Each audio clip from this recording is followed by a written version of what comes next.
লেখক মানে date over হওয়া গাঁজা খাইছিল তখন, শুধু গাঁজা না, আবার বলছে যে একবার সুবহানাল্লাহ বললে 49 কোটি নেকি। 49 কোটি নেকিতে এই প্যান্ডেল ভরবে? অথচ মুহাম্মদ সাল্লাল্লাহু আলাইহি ওয়াসাল্লাম বলছেন একবার সুবহানাল্লাহ বললে 7 আকাশ 7 জমিন নেকিতে ভর্তি। তো নবীর শরীয়ত মানবেন না এদের শরীয়ত মানবেন? তো তার মানে ধর্মের নামে প্রচলিত কথা আমল সমাজে কায়েম আছে। তাই তো বলছিলাম যে দেশের মানুষ সালাত শুরু করার পূর্বেই 8টা বেদাত করে। 1 মুখে নিয়ত বলে, 2 ইমাম সাহেব নিয়ত বলে, 3 একামতের সময় পাগড়ি পেঁচে, 4 কদ কামাতিস সালা এর জবাবে বলছে আকামাল্লাহ আদামাহু, জি না। 5 আশহাদু আন্না মুহাম্মাদ রাসূলুল্লাহ এর জবাবে বলছে সাল্লাল্লাহু আলাইহি সাল্লাম, জি না। মুহাম্মদ সাল্লাল্লাহু আলাইহি সাল্লাম বলছেন ফায়াকুলু মিসলামা ইয়াকুলু মুয়াজ্জিন, আযান একামতে মুয়াজ্জিন যা বলে অনুরূপ বলো। আযান একামতে আশহাদু আন্না মুহাম্মাদ রাসূলুল্লাহ এর জবাবে আপনাকে কি বলতে হবে? কিন্তু আযান একামতের বাইরে নবীর নাম শুনলে কি বলতে হবে? বুঝেননি? উল্টা বুঝেন না। আযান একামতের সময় আপনাকেও আশহাদু আন্না মুহাম্মাদ রাসূলুল্লাহ এটাই বলতে হবে, কেননা রাসূল সাল্লাল্লাহু আলাইহি ওয়াসাল্লাম এটাই বলেছেন। 7 নম্বর কি? আশহাদু আন্না মুহাম্মাদ রাসূলুল্লাহ এটা শোনার সাথে সাথে এই যে চিনা, দলিল নেই, শরীয়ত বানোয়াট, মিথ্যা। 8 নম্বর বেদাত কি? এই মুয়াজ্জিন সাহেবই বলছে একামতের আগে উঠেন, কাতার সোজা করেন, বুঝেননি? অথচ মুয়াজ্জিনের দায়িত্ব শুধু একামত দেওয়া। কি দেওয়া? একামত মানেই যারা বসে আছে এখন দাঁড়িয়ে যাও, সবাই দাঁড়িয়ে যাবে। একামত শেষ, এরপর ইমাম সাহেব বলবে কাতার সোজা করেন, কাঁধে কাঁধ পায়ে পা মিলিয়ে দাঁড়ান। এটা হলো ইমামের দায়িত্ব, পালন করে মুয়াজ্জিন। বুঝেননি? মানে শরীয়ত যেইভাবে সাজানো আছে ওইভাবে আপনাকে মানতে হবে। বুঝেননি কথা? তাহলে সালাত শুরুর পূর্বে কয়টা বেদাত করলো? 8টা। এভাবে যদি সমাজে প্রচলিত ভ্রান্তামল বলতে যায় তাহলে ফজর হয়ে যাবে। আপনাকে কয়েক মিনিট সালাতের রুকুন, ওয়াজিব আর সুন্নাহ, তাহলে সালাতের পূর্ব শর্ত বুঝেছেন কয়টা? 9টা। ওটা দেখে নিন। এখন সালাতের রুকুন, সালাতের রুকুন 14টি, 13টি, অনেকে বলেছেন 14টি। আমরা 14টাই আলোচনা করব, বলবো ইনশাআল্লাহ। বিরক্ত হয়ে গেছেন তাই না? এটা একটা ক্লাস হচ্ছে আজকে, কিন্তু বক্তব্য না। বক্তব্য হচ্ছে বক্তা মানে বক্তা বক্তব্য দিবে সেই রকম একেবারে বক্তা, বুঝেন না? এটা হচ্ছে ক্লাস, কিছু শিখেন, বক্তব্য পরে শোনেন। সালাতের রুকুন ওয়াজিব 1 কিয়াম বা দাঁড়ানো। 13টি যে রুকুন আমরা বলবো, এই 13টি রুকুন কার পদ্ধতিতে করতে হবে? মুহাম্মদ সাল্লাল্লাহু আলাইহি ওয়াসাল্লামের পদ্ধতিতে। 1 নাম্বার রুকুন কিয়াম বা দাঁড়ানো, 2 নাম্বার রুকুন তাকবীরে তাহরিমা, 3 নাম্বার রুকুন সূরা ফাতিহা পাঠ করা, 4 নাম্বার রুকু করা, 5 নাম্বার রুকু থেকে উঠা, 6 নাম্বার রুকু থেকে সোজা হয়ে দাঁড়ানো, 7 নাম্বার 7 অঙ্গে সেজদা করা, 8 নাম্বার রুকুন সেজদা থেকে উঠা, 9 নাম্বার রুকুন সেজদা থেকে সোজা হয়ে স্থির হয়ে উঠে বসা, 10 নাম্বার তাদিল আরকান ধীর স্থিরতার সাথে সালাত আদায় করা, 11 নম্বর কাদায়ে আখের শেষ বৈঠক দেওয়া, 12 নম্বর তাশাহুদ পাঠ করা, 13 নম্বরে কেউ নিয়ে এসেছে দরুদ পাঠ করা, 14 নম্বর সালাম ফিরানো। দরুদ পাঠ করা বাদ দিলে তাশাহুদের পরে সালাম ফেরানোর একটা হাদিস আছে, সেটা বুখারীর 835 নম্বর হাদিস। এখন এই 13 অথবা 14টি রুকুন আমরা বিস্তারিত তবে সংক্ষেপে আলোচনা করব ইনশাআল্লাহ। বলছিলাম আল্লাহ সুবহানাহু ওয়া তাআলা বলছেন ওয়াকুমু লিল্লাহি কানিতিন, তোমরা আমার জন্য একনিষ্ঠভাবে দাঁড়িয়ে যাও। সালাতের 1 নম্বর ফরজ হলো, রুকুন হলো কিয়াম বা দাঁড়ানো, দাঁড়িয়ে সালাত আদায় করা। এইভাবে দাঁড়িয়ে সালাত আদায় করতে হবে যেভাবে আপনি জামাতে দাঁড়িয়ে সালাত আদায় করেন। এখানে দাঁড়ানো বলতে মূলত সালাত বলতেই জামাতে ফরজ সালাত। আপনি যখন মসজিদে দাঁড়িয়ে জামাতে সালাত আদায় করবেন, এখন দাঁড়ানোর পদ্ধতি, আপনি কিভাবে দাঁড়িয়ে সালাত আদায় করবেন, আপনাকে রাসূল সাল্লাল্লাহু আলাইহি সাল্লাম সাহাবায়ে কেরাম যেইভাবে দাঁড়িয়ে সালাত আদায় করেছেন ওইভাবেই সালাত আদায় করতে হবে। দাঁড়িয়ে সালাত আদায় করা ফরজ, কিন্তু কিভাবে সাহাবীগণ দাঁড়িয়ে জামাতে কাতারবদ্ধ হয়ে সালাত আদায় করেছেন এই পদ্ধতি আপনাকে জেনে সেই পদ্ধতিতে আপনাকে সালাত আদায় করতে হবে। আব্দুল্লাহ বিন ওমর রাদিয়াল্লাহু আনহু বলেন, রাসূল সাল্লাল্লাহু আলাইহি ওয়াসাল্লাম বলেছেন, আকিমুস সুফুফা, রাসূল সাল্লাল্লাহু আলাইহি ওয়াসাল্লাম বলছেন, তোমরা কাতার সোজা করে দাঁড়াও।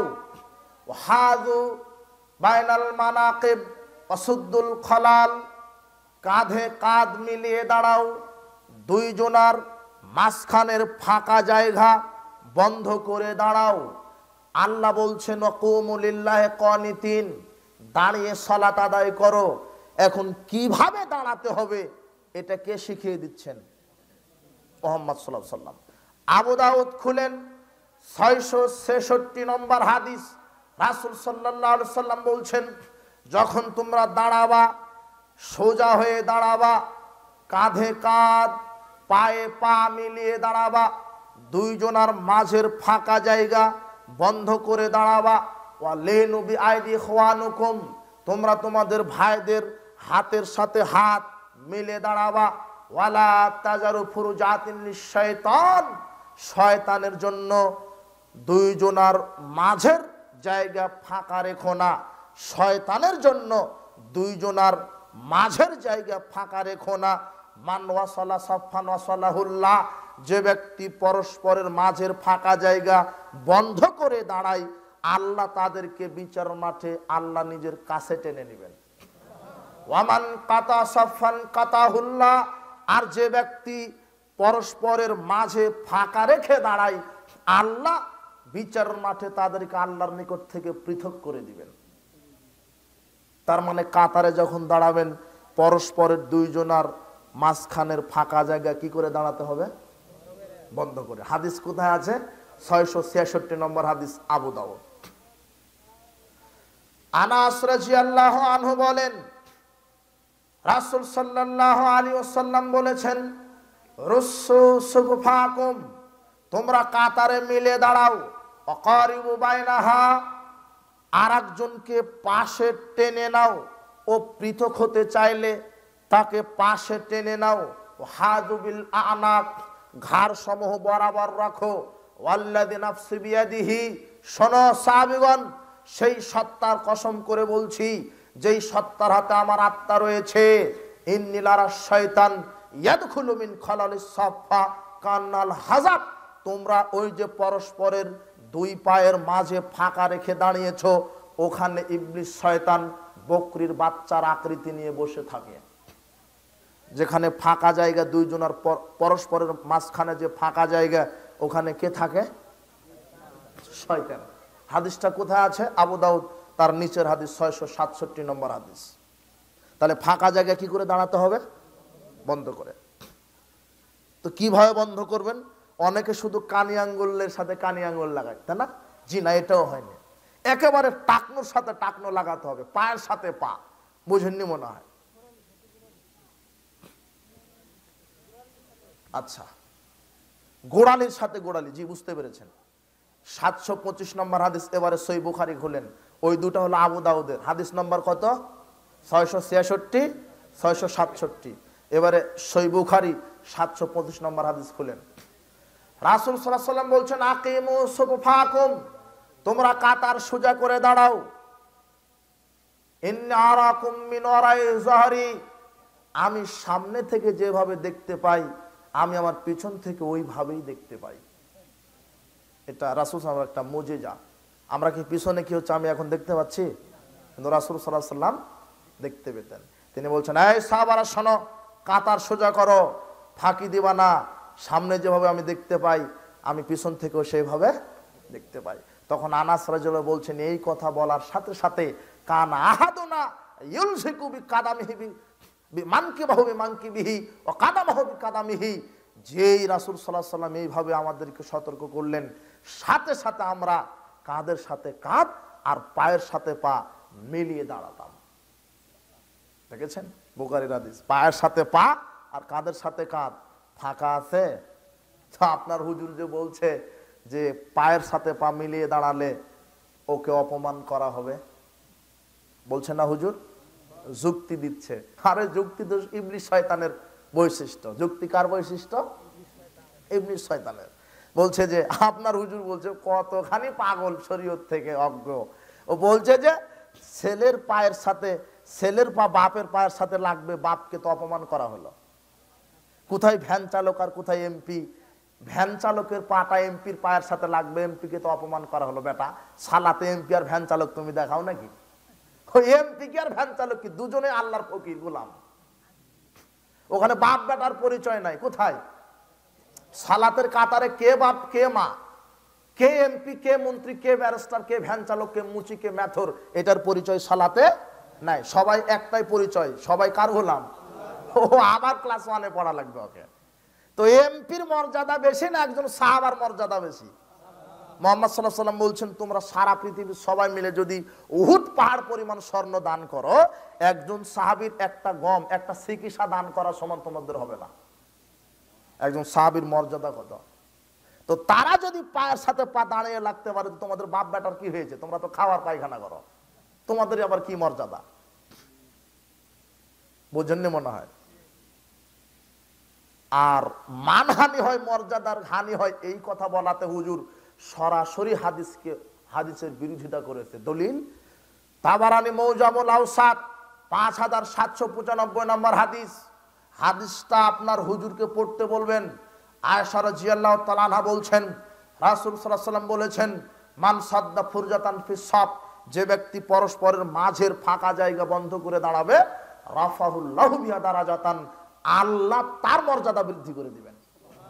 আর হুজুর বলছে মর্যাদা নাকি হানি হয়। বুঝেননি কথা? কত কৌশল করে শরীয়তকে হাদিসকে এরা হত্যা করছে। আল্লাহ এদেরকে সঠিক বুঝ দান করুন। শুধু কি মর্যাদা বাড়াবেন? বানা লাহু বাইতান ফিল জান্নাহ, আল্লাহ ওই ব্যক্তির জন্য জান্নাতে একটা ঘর তৈরি করে দিবেন। দেখেছেন ফজিলত? দেখেছেন? শুধু পায়ের সাথে পা মিলিয়ে দাঁড়াবেন। আবার হুজুর বলছে ও তো এত খারাপ, সব শয়তানি বুদ্ধি। ও বলছে যে আচ্ছা পরস্পরের মাঝের জায়গা ফাঁকা করে বন্ধ করে দাঁড়ালাম, তো নিজের যে দুই পায়ের মাঝে ফাঁকা আছে ওটা কি করবেন? ওখানে শয়তান থাকতে পারে না? তখন আব্দুর রউফ খুলনা বলছিলেন যে শোনো হুজুর, তোমার মতো তো শয়তান বোকা নয় যে তোমার ওই ছোট বাবুর নিচে ইবলিশ থাকবে। বোঝেননি কথা? ওর তো একটা পার্সোনালিটি আছে, তোমার না হয় নাই। তুমি পীরের পেশাব খেয়ে বেঁচে থাকো, তো ওর তো একটা পার্সোনালিটি আছে। বুঝেননি? শরীয়ত বলছে যে পরস্পরের দুই পায়ের জায়গা বন্ধ করতে হবে, তো হুজুরের কিসের যুক্তি দেওয়ার প্রয়োজন নেই নিজের ফাঁকা জায়গা? বুঝেননি কথা? মানে শরীয়ত হাদিস না মানার কৌশল। আল্লাহকে হাদিসের সঠিক বুঝ দান করুন। বলছিলাম দাঁড়ানো ফরজ, কিন্তু কিভাবে সালাতে কাতারে দাঁড়াতে হবে এর সুন্নতি পদ্ধতি কে বলে দিয়েছেন?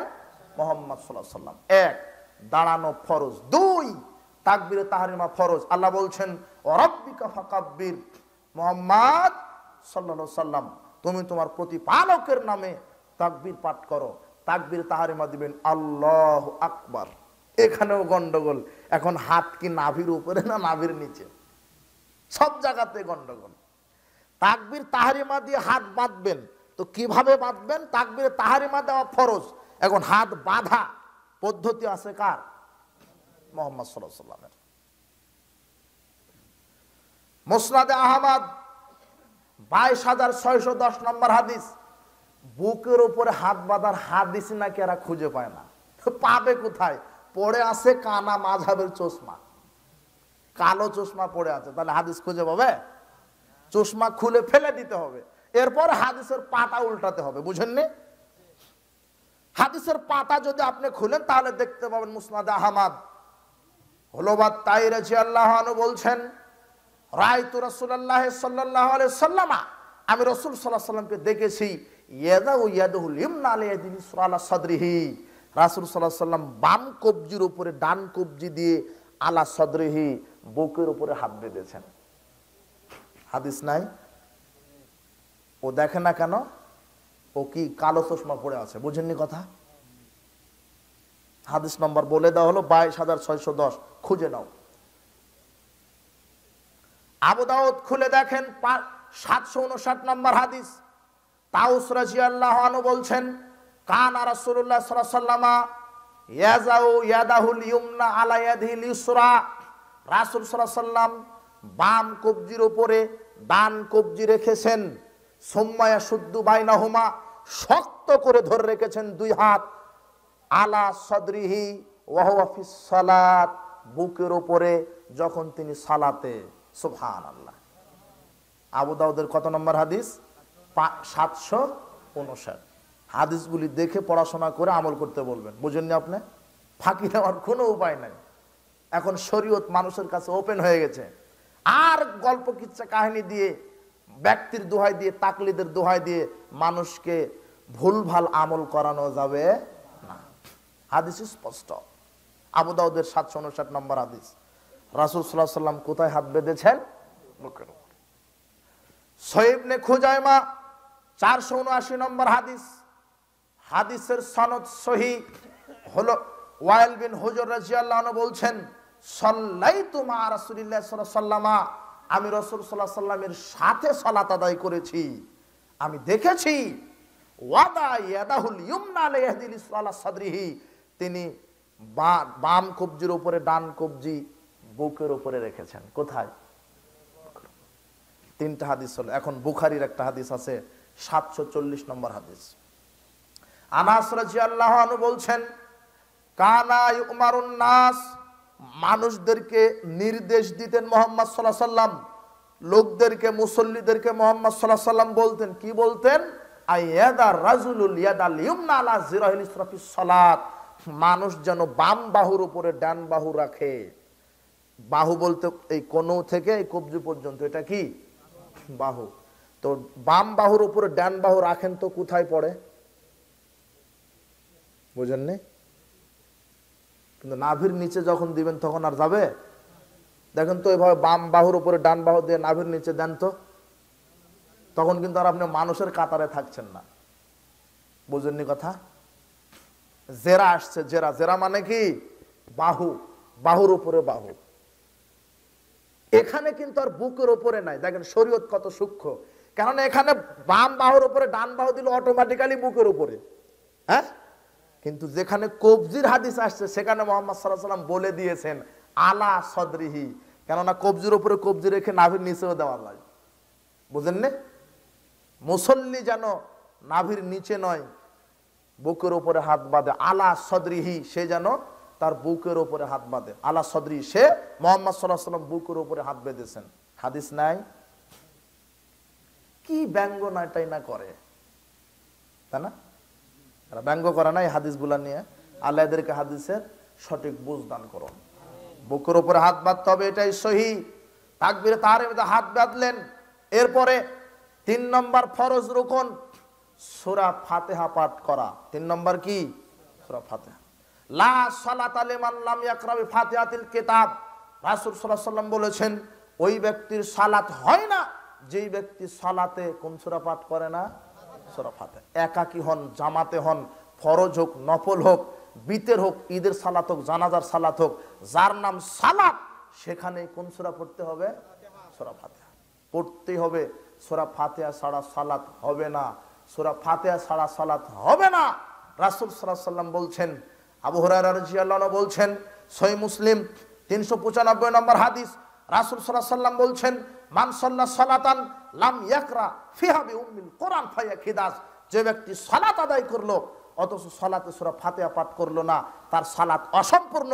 সাহাবীগণ আবু হুরায়রা রাদিয়াল্লাহু আনহুকে জিজ্ঞাসা করলেন, আবু হুরায়রা, ইন্না নাকুনু ওয়ারাল ইমাম, আমরা যদি ইমামের পিছনে থাকি তবুও কি ফাতিহা পাঠ করতে হবে?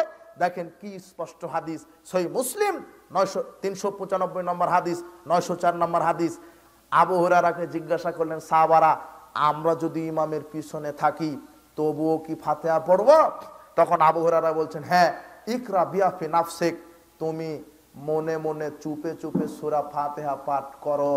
ফাইন্নি সামিতু রাসূলুল্লাহ সাল্লাল্লাহু আলাইহি সাল্লাম, আমি রাসূল সাল্লাল্লাহু আলাইহি সাল্লামকে বলতে শুনেছি, তিনি বলেছেন, আল্লাহ সুবহানাহু ওয়া তাআলা বলেছেন, কাসামতু সালাতা বাইনা ওয়া বাইনা আবদি, সালাতকে আমি আল্লাহ আর আমার বান্দার মধ্যে অর্ধে অর্ধি ভাগ করেছি, ওয়ালি আবদি মাসালা, আর আমার বান্দার জন্য সেটাই যেটা আমার বান্দা চাই। ইযা ক্বালা আল আবদু, যখন বান্দা বলে আলহামদুলিল্লাহি রাব্বিল আলামিন, যাবতীয় প্রশংসা আল্লাহ সুবহানাহু ওয়া তাআলার জন্য, যিনি জগৎ সমূহের প্রতিপালক। ক্বালা আল্লাহু তাআলা, তখন আল্লাহ সুবহানাহু ওয়া তাআলা বলে, হামিদানি আবদি, বান্দা আমার প্রশংসা করলো। দেখেন সূরা ফাতিহা আপনি পড়বেন, আপনার সাথে আল্লাহ উত্তর দিচ্ছেন। চুপে চুপে কথা হচ্ছে কার সাথে? আল্লাহর সাথে। যখন ইযা ক্বালাল আবদু, বান্দা যখন বলে, হাদিসে আসছে কে যখন বলে? আর এরা বলছে যে শুধু ইমাম পড়লেই হবে, মানে এদের দৃষ্টিতে শুধু ইমামই বান্দা, আর পিছনে যে আছে এরা হলো গরু ছাগল। বুঝেননি? আল্লাহ এই হাদিসের সঠিক বুঝ দান করুন। ইযা ক্বালাল আবদু, বান্দা যখন বলে, তো ইমাম একাই আল্লাহর বান্দা না পিছনে এরাও আল্লাহর বান্দা? বান্দা কি বলে? আলহামদুলিল্লাহি রাব্বিল আলামিন, তখন আল্লাহ বলে হামিদানি আবদি। আর রহমানুর রহিম, যখন বান্দা বলে, যিনি অসীম দয়ালু পরম করুণাময়, তখন আল্লাহ বলে আসনা আলাইয়া আবদি, বান্দা আমার গুণগান করলো। মালিক ইয়াউমিদ্দিন, যখন বান্দা বলে, যিনি বিচার দিবসের মালিক, তখন আল্লাহ বলে মাজদানি আবদি, বান্দা আমাকে সম্মান প্রদর্শন করলো। ইয়াকা নাবুদু ওয়া ইয়াকা নাস্তাইন, যখন বান্দা বলে আল্লাহ আমরা তোমারই ইবাদত করি, তোমারই গোলামি করি, তোমারই ইবাদত করি, তোমারই গোলামি করি, তখন আল্লাহ বলেন, দেখেন আল্লাহ চমৎকার কথা বলছেন, হাদালি আবদি, হাদা বাইনা ওয়া বাইনা আবদিন ইসফাইন, এটাই তো আমার আর বান্দার মাঝে আদা আদি ভাগ। কেন? বান্দা বলছেন আল্লাহ তোমারই ইবাদত করি, তোমার কাছে সাহায্য চাই, তখন আল্লাহ বলছেন বান্দা ইবাদত করার দায়িত্ব তোমাদের, আর তোমাদেরকে সাহায্য করার দায়িত্ব আমি আল্লাহর। আল্লাহ কথা বলছেন, সুবহানাল্লাহ। দেখেন আল্লাহ আপনার সাথে কে কথা বলছে? আল্লাহ। আর আপনি কার সাথে কথা বলছেন? এই কথায় মুহাম্মদ সাল্লাল্লাহু আলাইহি ওয়াসাল্লাম বলছেন, 405 নম্বর হাদিস সহিহ বুখারী, ইন্না আহাদাকুম ইযা কামা ফি সালাতি, যখন কেউ সালাতে দাঁড়ায়, ফাইন্নাহু ইউনাজি রাব্বাহু, সে তখন আল্লাহর সাথে গোপনে কথা বলে, চুপে চুপে কথা বলে। আমরা সূরা ফাতিহার মাধ্যমে কার সাথে কথা বলি? ইহদিনাস সিরাতাল মুস্তাকিম সিরাতাল লাযিনা আনআমতা আলাইহিম গায়রিল মাগদুবি আলাইহিম ওয়ালাদ দাল্লিন, যখন বান্দা বলে আল্লাহ তোমার নিকট আমরা সঠিক সহজ সরল পথ চাচ্ছি, যারা হেদায়েত প্রাপ্ত, যারা নিয়ামত প্রাপ্ত, নবীন, সিদ্দিকিন, শুহাদা, সালেহিন, এদের পথ আমি চাচ্ছি। আর যারা অভিশপ্ত, যারা পথভ্রষ্ট, তাদের পথ থেকে আমরা বাঁচতে চাচ্ছি। আমিন, আল্লাহ তুমি কবুল করো। তখন আল্লাহ বলে আমি কবুল করে নিলাম। সুবহানাল্লাহ। দেখেছেন এই সূরা ফাতিহা পাঠ করতে ওই যে তারা বাধা দেয়, কারা? ওই যে তারা, মনে নাই? শুধু ইমামের পড়লেই হবে। আর এরাই আমাদেরকে ইহুদিদের দালাল বলে। কারা? এরাই ইহুদিদের দালাল। মানে কত যে সূক্ষ্ম পরিকল্পনা। আমার সালাতের পূর্ব শর্ত ওটা বলতে সময় চলে গেছে, আসলে সময় একেবারে সংকীর্ণ। আপনার কয়েকটা কথা বলি, বিরক্ত হবেন? একটু একটু ধৈর্য ধরেন।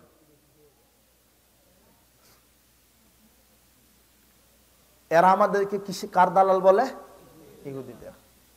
যারা আমাদেরকে ইহুদিদের দালাল বলে, এরাই কিন্তু সূরা ফাতিহা পড়তে নিষেধ করে, করে না? কেন নিষেধ করে জানেন?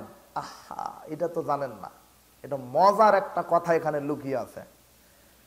গায়রিল মাগদুবি আলাইহিম ওয়ালাদ দাল্লিন, মাগদুব কারা? ইহুদিরা। অভিশপ্ত কারা? দল্লিন, পথভ্রষ্ট কারা? খ্রিস্টানেরা। অভিশপ্ত কারা? ইহুদিরা। পথভ্রষ্ট কারা? তো সূরা ফাতিহাতে আমরা ইহুদি খ্রিস্টানের পক্ষে দোয়া করছি না বিপক্ষে? বুঝেন কিন্তু, একটু মাথা খাটান, নিউট্রাল করেন, একটু একটু নিউট্রাল করেন। নিরপেক্ষ হয়ে যান। এখন আমরা বলছি আল্লাহ আনআমতা আলাইহিম, যারা নিয়ামত প্রাপ্ত তাদের দলভুক্ত করো, নবী, শহীদ, সিদ্দিক, সালেহ এদের অন্তর্ভুক্ত করো। মাগদুব আর দল্লিন ইহুদি খ্রিস্টানদের দলভুক্ত করো না। এটা সূরা ফাতিহা আমরা বললাম না, শেষে আমরা বলি কি আমিন। এইটা আল্লাহ তুমি কবুল করো। তো যারা এই ফাতিহা পড়তে নিষেধ করছে, সূরা ফাতিহা যারা পড়ছে ইহুদি খ্রিস্টানের বিরুদ্ধে দোয়া করছে, যারা ইহুদি খ্রিস্টানের বিরুদ্ধে দোয়া করে এরা কি দালাল হয়, না যারা ফাতিহা পড়তে নিষেধ করছে এরা দালাল হয়? বুঝেননি কথা? গোপনে মার দিচ্ছে শয়তান, বলছে যে সূরা ফাতিহা পড়লেই তো ইহুদি খ্রিস্টানের বিরুদ্ধে দোয়া করা হচ্ছে, কাদের পড়তে দিব না। বুঝেননি? আমিন জুড়ে বলতে নিষেধ করে কারা? আমিন জুড়ে বললে গা জ্বলে কাদের? ওই যে তাদের। কাদের? বুঝেননি? যারা আমাদেরকে ইহুদিদের দালাল বলে তাদের গা জ্বলা পড়া করে। আরে আমিন জুড়ে বলা গা জ্বালা পোড়া হয় ইহুদিদের। আমিন জুড়ে এটা শুনতে ইহুদিরা যখন পায় তাদের গা জ্বালা পোড়া করে। ইবনে মাজার হাদিস খুলেন, আপনি আপনার হুজুরকে পড়তে বলবেন, 856 নম্বর হাদিস। আয়েশা রাদিয়াল্লাহু তাআলা আনহা বলছেন রাসূল সাল্লাল্লাহু আলাইহি ওয়াসাল্লাম বলেছেন, মা হাসাদাতকুমুল ইয়াহুদু আলা শাই, ইহুদিরা অন্য কোনো কারণে শত্রুতা করে না মুসলমানের, হাসাদাতকুম আলা সালামাত তামিন, মুসলিমরা জোরে আমিন বলে আর সালাম দেয়, এটা দেখে ইহুদিদের সহ্য হয় না। জোরে আমিন বললে কাদের সহ্য হয় না? তা আমরা এখন জোরে আমিন বলি যাদের সহ্য হয় না। জোরে আমিন বললে যাদের সহ্য হয় না এটা ইহুদিদের স্বভাব। তার মানে তোমরা জোরে আমিন বললে তোমাদের সহ্য হয় না, তার মানে প্রমাণ হয় দালালি আমরা করি না, দালালি তোমরাই করো। বুঝেননি? ইফতারের সময় 3 মিনিট দেরিতে ইফতার করে কারা? ওই যে তারা, যারা আমাদেরকে ইহুদিদের দালাল বলে। রাসূল সাল্লাল্লাহু আলাইহি ওয়াসাল্লাম বলছেন, ইযা গরাবাতিশ শামস ফাকাদ আফতারা সাইম, যখন সূর্য ডুবে যাবে তখনই সায়েম ইফতার করবে। দেখেন কি সুন্দর করে লিফলেট ইফতারের সময়সূচিতে লেখা রাখে যে সূর্য অস্ত যাওয়ার সময় 6টা 45 আর ইফতারের সময় 6টা 48। কয় মিনিট নাই? 3 মিনিট। ও নিজেই বলছে ডুববে কখন? 45, আর ইফতার করবে কখন? বুঝেননি কথা? অথচ মুহাম্মদ সাল্লাল্লাহু আলাইহি ওয়াসাল্লাম বলছেন ইফতার করবে সায়েম কখন? সূর্য ডোবার সাথে সাথে। তার মানে করতে হবে কখন? রাসূল সাল্লাল্লাহু আলাইহি ওয়াসাল্লাম বলছেন, লা ইয়াজালুদ্দিন যাহিরান আলান নাসে ফিতরা, দিন মানুষের উপরে ততদিন পর্যন্ত বিজয় থাকবে যতদিন না মানুষ সূর্য ডোবার সাথে সাথে ইফতার করবে। রাসূল সাল্লাল্লাহু আলাইহি ওয়াসাল্লাম একেবারে স্পষ্ট করে দিলেন, লিআন্নাল ইয়াহুদা ওয়ান নাসারা ইউআখিরুন, ইহুদি খ্রিস্টানেরা দেরিতে ইফতার করে। কারা দেরিতে ইফতার করে? তো আমরা সূর্য ডোবার সাথে সাথে ইফতার করে আমরা বিরোধিতা করলাম, না তোমরা দেরিতে করে তোমরা ইহুদিদের দালালি করলাম? আমরা সূর্য ডোবার সাথে সাথে আমরা ইফতারি করে আমরা ইহুদিদের কি দালালি করলাম, না তোমরা দালালি করে তোমরা দেরি করে তোমরা দালালি করলা? কারা? দেরি করা কাদের স্বভাব? ইহুদিদের। দেরি করে কারা? তারাই। অবাক কথা, বুঝেননি কথা? আর এই কিছুদিন আগে, আল্লাহকে হেদায়েত দান করুন, বক্তব্য সেমিনারে জুমার সালাতের পরে কুনুতে নাজেলার মাধ্যমে আমরা ইহুদিদের বিরুদ্ধে দোয়া করিনি? এই যে ইহুদি সন্ত্রাসবাদী মজলুম এই ফিলিস্তিন মুসলিমদের উপরে যে নির্যাতন চালাচ্ছে, আমরা এই ইহুদিদের বিরুদ্ধে দোয়া করি না? আমরা এগুলি মিডিয়াতে নাই। এদের এই চোখ, আরে এরা দেখবে কি করে? চোখে তো ছানি পড়েছে এদের। একজন খারেজিদের চশমা পড়ে আছে, আর একজন ভণ্ড পীরের চশমা পড়ে আছে, আর একজন হলো মাযহাবের চশমা পড়ে আছে। এরা বলছে সালাফিদেরকে আমরা নাকি ইহুদিদের টাকা খাই, যার নুন খাই তার নাকি আমরা গুণ গাচ্ছি। নাউজুবিল্লাহি মিন যালিক। বোঝেননি কথা?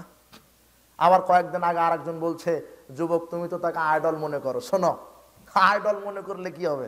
তুমি আইডল মনে করো, যুবক তুমি আইডল মনে করছো, কিন্তু এর ভাষাটা এত খারাপ হয়েছে, আল্লাহকে হেদায়েত দান করুন। কিছু আগে আর একজন বলেছে যে আকীদা মানহাজের উপর থুতু নিক্ষেপ করি, বলেনি কথা। আমরা নাকি ফিলিস্তিনের বিপক্ষে ইহুদিদের পক্ষ নিয়েছি। কত মুনাফিক, কত বড় মুনাফিক! আল্লাহকে হেদায়েত দান করুন। আকীদা মানহাজ, তুমি আকীদা মানহাজ কাকে বলে তুমি জানো? আরে তুমি আকীদা মানহাজ যদি তোমার ঠিক না থাকে তাহলে ইসরায়েলের পক্ষে যুদ্ধ করেও তোমার জান্নাত হবে না। তুমি মাগাজি অধ্যায় পড়ো, বুখারীর যত হাদিস গ্রন্থে জিয়াদ অধ্যায় আছে, তুমি রাসূল সাল্লাল্লাহু আলাইহি সিরাতগুলি পড়ো। যুদ্ধে, অনেক যুদ্ধে দেখা গেছে অনেক লোক শহীদ হয়েছে। মুহাম্মদ সাল্লাল্লাহু আলাইহি সাল্লাম বলছেন, এই সাহাবারা শোনো, ওই যে লোকটা শহীদ হলো তারপরেও জাহান্নামে যাবে। সাহাবীরা বলছে কি ব্যাপার, ঘটনা কি? ও আল্লাহ রাস্তায় জিহাদ করে শহীদ হলো, তারপরও নবী বলেছেন জাহান্নামে যাবে, তাহলে তো যাবেই, দেখি ঘটনা কি? পরে সাহাবারা তদন্ত করে দেখলো ওই লোকটা জিহাদ করেছে, শহীদ হয়েছে তার বংশ গৌরব রক্ষা করার জন্য। কিসের জন্য? ওর নিয়তটা কি ছিল? যে আমাকে মুক্তিযোদ্ধা বলবে, বাপরে বাপ অমুক বংশের লোক জিহাদ করে শহীদ হয়েছে। নিয়তটা কি ছিল? নিয়তটা তার ঠিক ছিল না, আকীদা মানহাজ তার ঠিক ছিল না, এই কারণে শহীদ হয়ে কোথায় গেছে? তো আকীদা মানহাজকে তুমি থুতু নিক্ষেপ করো, যে আকীদা মানহাজ সাহাবীদের বিরুদ্ধে যাবে, ওই আকীদা মানহাজ নিয়ে তুমি সারা জীবন আল্লাহর পথে জিহাদ করলেও তুমি জান্নাতে যেতে পারবে না। তুমি আকীদা মানহাজ আগে বুঝো। কি চমৎকার করে বলে দিল, আকীদা মানহাজের উপরে থুতু মারে, বলেনি? আবার আমাদের এক উস্তাদ বলছে তোকে দাওয়াত দিয়ে এসে মুতে দিও ওর মুখে। ও থুতু মারবে আর আপনারা কি করে দিবেন? মুতে দিবেন। একেবারে জুতাতে গু ভরায় দুটা লাগায় দিবেন। ওকে আমি 20 বছর সময় দিলাম, সালাফিদের ইতিহাস, আহলে হাদিসের ইতিহাস পড়বে, 20 বছর সময় থাকলো। আর তো ও যে বলছে যে জিহাদ, আমরা আহলে হাদিসেরা নাকি জিহাদের ভয় করে, তো তুমি তো জিহাদের খুব তেজ আছো, যাও আমি আকবর বিন আবে দেখাই তোমার ওই পাসপোর্ট করে দেবো, ভিসার ব্যবস্থা করে দেবো, ফিলিস্তিনে যাতে যত টাকা লাগা আমি দেবো, যাও তুমি জিহাদ করে আসো দেখি বাপের বেটা। বুঝেননি মনে হয়? খালি গরম গরম বক্তব্য। আর জাতি পাইছেও, যার থুতনির জোর যত বেশি তার বক্তব্যের মাঠ তত গরম বেশি। দুই একটা ইংরেজি ধারে কি বলে, আর এই দাজ্জাল কিয়ামতের উদ্ভট একটা ব্যাখ্যা দিয়ে দেয়। ওরে বাপরে বাপ, যুবক বলে যে না ঠিক আছে, ও কি জানে, ও শরীয়ত কি দিল। ওরকম 10 লক্ষ আলেম যদি বাংলাদেশে না থাকে, বাংলাদেশের অনুপরিমাণ ক্ষতি হবে না। বুঝেননি? আর সালাফিদের একজন আলেম যদি বাংলাদেশে থাকে, সারা পৃথিবী পরিবর্তন হবে ইনশাআল্লাহ। আরে সালাফিরা ইংরেজদের বিরুদ্ধে যুদ্ধ করে ইংরেজদেরকে তাড়িয়েছে, ইহুদি খ্রিস্টানদের বিরোধিতা করেছে সালাফিরাই। তুমি ইতিহাস খুঁজো, ইতিহাস পড়ো, ইতিহাস জানা নাই, হযরত মেরে দেয়। আল্লাহ এদেরকে হেদায়েত দান করুন। আকীদা মানহাজ ঠিক না থাকলে হবে না, সতর্ক। বলছিলাম কি বলতে গিয়ে এই কথা নিয়ে আসলাম আমি, মনে আছে না? সূরা ফাতিহা, জি রাজাকাল্লাহ খায়, সূরা ফাতিহা পড়া ফরজ, ফাতিহা পড়তেই হবে। 10 মিনিট সূরা ফাতিহা 3 নম্বর রুকুন বা ফরজ। 4 রুকু করা, 4 নম্বর কি? রুকু। আল্লাহু আকবার বলে আবার রুকুতে চলে যাবেন। কত যে সমস্যা। আর একজন শয়তান বলছে যে এই আহলে হাদিসের আর নাকি হাত নাচে আর সালাত আদায় করে। কি শয়তান! যদি কেউ একেবারে নিজ সুরতে শয়তানকে দেখতে চায় তাহলে চোখ রাখতে হবে তাদের। বুঝেননি? হাত নাচানো রাসূলের সুন্নাহকে নিয়ে ব্যঙ্গ করেনি। রাফাল ইয়াদাইন করার 4 শতাধিক হাদিস বর্ণিত হয়েছে। সুবহানাল্লাহ। চোখে দেখবে কি করে? হে পড়ে আছে হলো পারে তরিকার চশমা, কালো চশমা পড়ে আছে। রাফাল ইয়াদাইন 4 রাকাত বা 3 রাকাত সালাতে রাফাল ইয়াদাইনের জায়গা 4 স্থান। কয় স্থানে? তাকবীরে তাহরিমার সময়তে একবার, আল্লাহু আকবার একবার হলো, তাই না? রুকুতে যাওয়ার সময়তে আল্লাহু আকবার কয়বার হলো? রুকু থেকে উঠার পরে সামি আল্লাহু লিমান হামিদা কয়বার হলো? 3 বার। 2 রাকাত সালাতের পরে 3য় রাকাতে দাঁড়ানোর সময়তে আবার আল্লাহু আকবার বলে কয়বার হলো? 4 বার। 735, 36, 37, 38, 39 সহিহ বুখারীতে এক ধারাবাহিকভাবে 5টি হাদিস বর্ণিত হয়েছে। বুখারী, মুসলিম, আবু দাউদ, তিরমিজি, নাসাই, ইবনে মাজাহ, বাইহাকি, দালামি, দারাকুতনি, মুসনাদ ইবনে সাহেবা, মুসনাদ আহমদ, মুসনাদ আবু ইয়ালা, যত হাদিস গ্রন্থ আছে এমন কোন হাদিস গ্রন্থ নাই যেখানে রাফাল ইয়াদানের ব্যাপারে হাদিস বর্ণিত হয়নি। সুবহানাল্লাহ। এরা কি দেখে? আল্লাহ এদেরকে হাদিসের সঠিক বুঝ দান করুন। রাফাল ইয়াদাইন করে আল্লাহু আকবার বলে রুকুতে যাবেন, রুকু করা। 4 নম্বর ফরজটা কি? রুকু করা। 5 নম্বর রুকু থেকে উঠা। 6 নম্বর রুকু থেকে সোজা হয়ে দাঁড়ানো। এখন প্রশ্ন হবে যে রুকু থেকে তো উঠলাম, রুকু থেকে তো আমি উঠলাম, শোনেন, 4 নম্বর রুকু করা, 4 নম্বর ফরজ কি সালাতের? রুকু। 5 নম্বর রুকু থেকে উঠা, 6 নম্বর রুকু থেকে সোজা হয়ে দাঁড়ানো। এখন আপনি বলবেন রুকু থেকে তো উঠলাম, আবার সোজা হতে বলছেন কেন? রাসূল সাল্লাল্লাহু আলাইহি সাল্লাম উঠা একটা রুকুন বলেছেন, সোজা হয়ে দাঁড়ানো আর একটা রুকুন বলেছেন। কেন? আমরা রুকু থেকে উঠি, এমন উঠা উঠি, অনেকে আছে যে রুকু থেকে একটু উঠেই সরাসরি কোথায় চলে যায়? পরিপূর্ণভাবে উঠতে হবে, সোজা হয়ে, হাত্তা তা'তাদিলা কায়মান।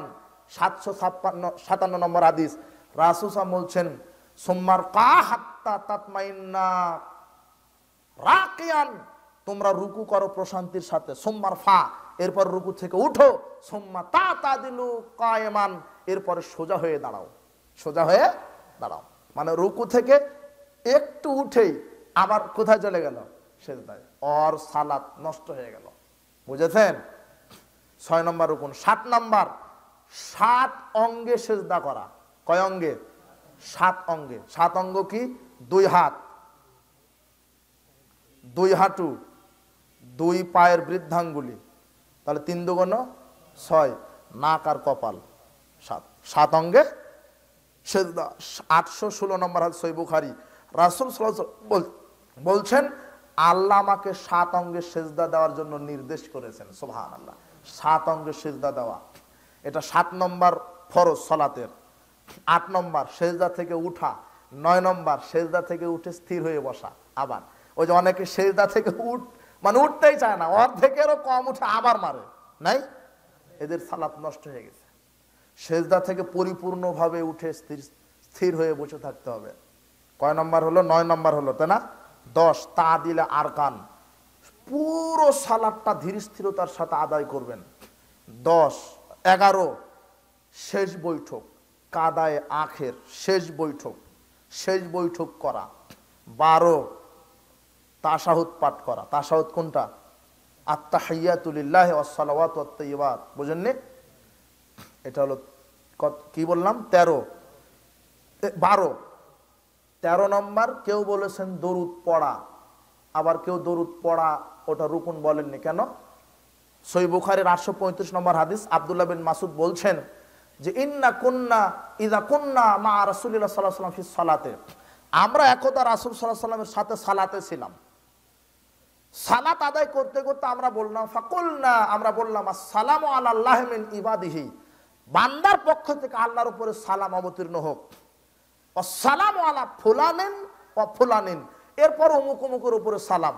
তখন রাসূল সাল্লাল্লাহু বলছেন ওয়ালা তাকুলুস সালাম আলাল্লাহ, তোমরা আল্লাহকে সালাম দিও না। কেন? ফাইনাল্লাহু সালাম, আল্লাহ নিজেই সালাম। ওয়ালাকিন কুলু, বরং তোমরা বলো আত-তাহিয়াতু লিল্লাহি ওয়াস সালাওয়াতু ওয়াত তাইয়্যিবাত, আসসালামু আলাইকা আইয়ুহান নাবিয়্যু ওয়া রাহমাতুল্লাহি ওয়া বারাকাতুহু, আসসালামু আলাইনা ওয়া আলা ইবাদিল্লাহিস সালিহিন, আশহাদু আল্লা ইলাহা ইল্লাল্লাহু ওয়া আশহাদু আন্না মুহাম্মাদান আবদুহু ওয়া রাসূলুহু।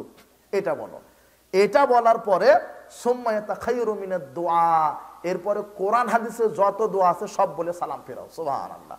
তাহলে শেষ বৈঠকের সালাম ফেরানোর বৈঠকে আপনি যত দোয়া পড়তে পারেন, বুঝেননি? ওখানে বলবেন রব্বির হামহুমা কামা রাব্বানি সাগীরা, আল্লাহুম্মা রাব্বানা আতিনা ফিদ দুনিয়া হাসানাতাও ওয়া ফিল আখিরাতি হাসানাতাও ওয়া কিনা আযাবান্নার। মানে কোরআন হাদিসে যত দোয়া আছে জানা, যদি জানেন ওখানে পড়ে কি করে দিবেন? সালাম ফিরিয়ে দিবেন। বুঝেছেন? তার মানে এই হাদিস প্রমাণ করে শুধু তাশাহুদ পড়েও সালাম ফিরানো যায়। তাহলে 13 নম্বর কি? তাশাহুদ পাঠ করা, তাই না? 12 নম্বর। আর 13 নম্বর রুকুন হচ্ছে সালাম ফিরিয়ে সালাত কি করা? শেষ করা। আর যারা ওই দরুদকেও রুকুন বলেছেন, তাহলে কয়টা রুকুন হলো? 14টা। আর দরুদ বাদ দিলে কয়টা? 13টা। জি, এই তো শেষ। তাহলে তবে হ্যাঁ, কাদায় আখের ওটা ফরজ এবং তাশাহুদ পাঠ করাও ফরজ, কিন্তু 4 রাকাত বিশিষ্ট সালাতে বা 3 রাকাত বিশিষ্ট সালাতে আমরা প্রথম বৈঠক দিই, তাই না? এই প্রথম বৈঠক দেওয়া হলো ওয়াজিব। প্রথম বৈঠক দেওয়া কি? এবং প্রথম বৈঠকের যে তাশাহুদ সেটাও ওয়াজিব। এখন ওয়াজিব আমি কয়টা বলেছিলাম মনে আছে? 8টা। ওয়াজিব কয়টা বলেছিলাম? 8টা। 1, তাকবীরে তাহরিমা ব্যতীত যত তাকবীর, তাকবীরে তাহরিমা ব্যতীত যত তাকবীর। 2, রুকুর তাসবিহ সুবহান রাব্বিয়াল আযীম অন্তত 3 বার। 3, সামি আল্লাহু লিমান হামিদা বলা। তবে জামাতে যখন থাকবেন তখন শুধু ইমামের সামি আল্লাহু লিমান হামিদা বলা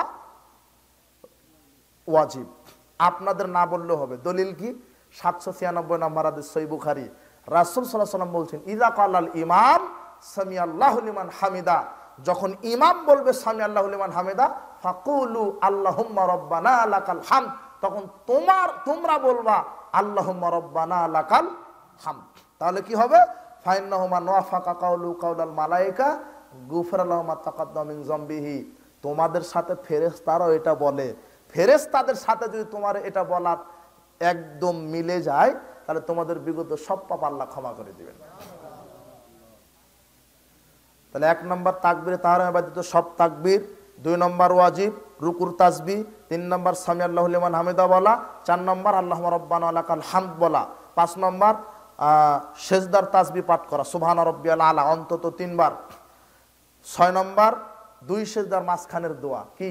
আল্লাহুম্মা গফিরলি ওয়ারহামনি ওয়াজবুরনি ওয়াহদিনি ওয়াআফিনি ওয়ারযুকনি। 7 নম্বর কি? তাশাহুদ পাঠ করা। এখানে তাশাহুদ পাঠ করা ওয়াজিব কখন?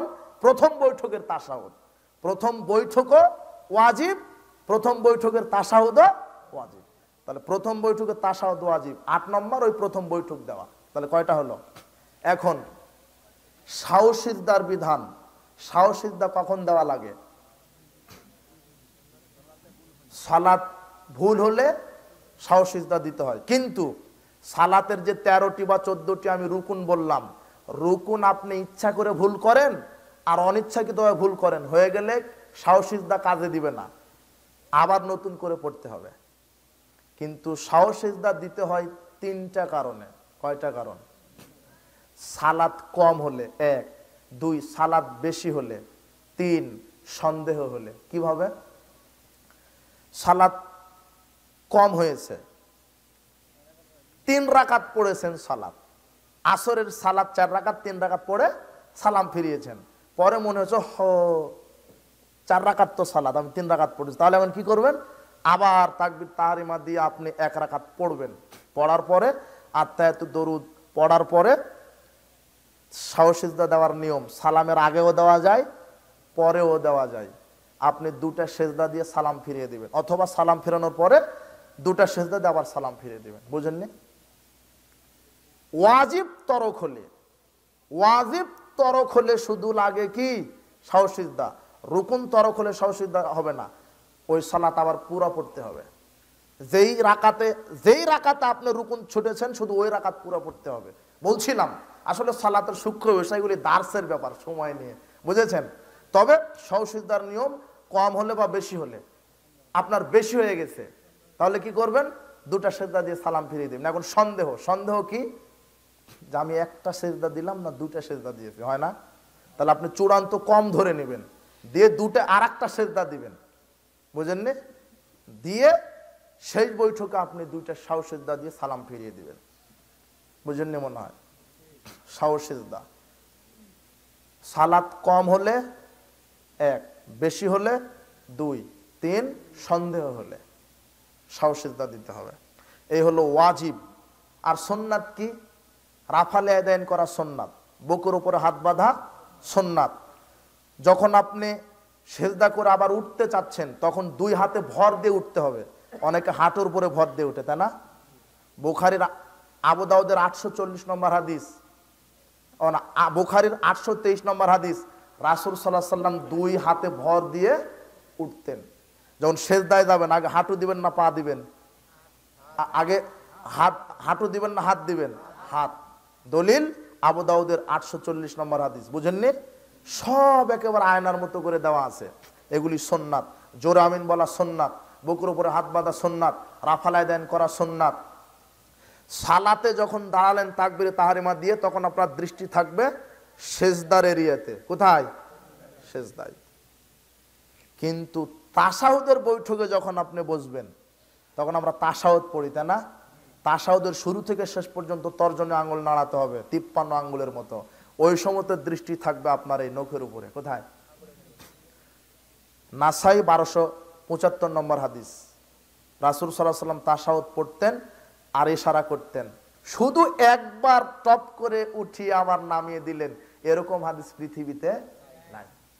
ইউশিরু বিসাব্বাবা, রাসূল, সহিহ মুসলিম 1338 নম্বর হাদিস। রাসূল সাল্লাল্লাহু আলাইহি ওয়াসাল্লাম শুরু থেকে শেষ পর্যন্ত ইশারা করতেন। কি করতেন?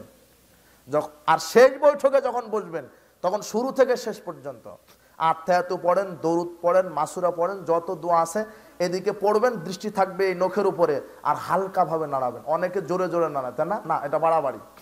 মুসনাদ আহমদের 5964 নম্বর হাদিস। রাসূল সাল্লাল্লাহু আলাইহি ওয়াসাল্লাম বলছেন, তোমাদের এই আঙ্গুল নাড়ানোটা ইবলিস শয়তানের কাছে লোহার ডান্ডার চেয়েও ভারী বেশি হয়। সুবহানাল্লাহ।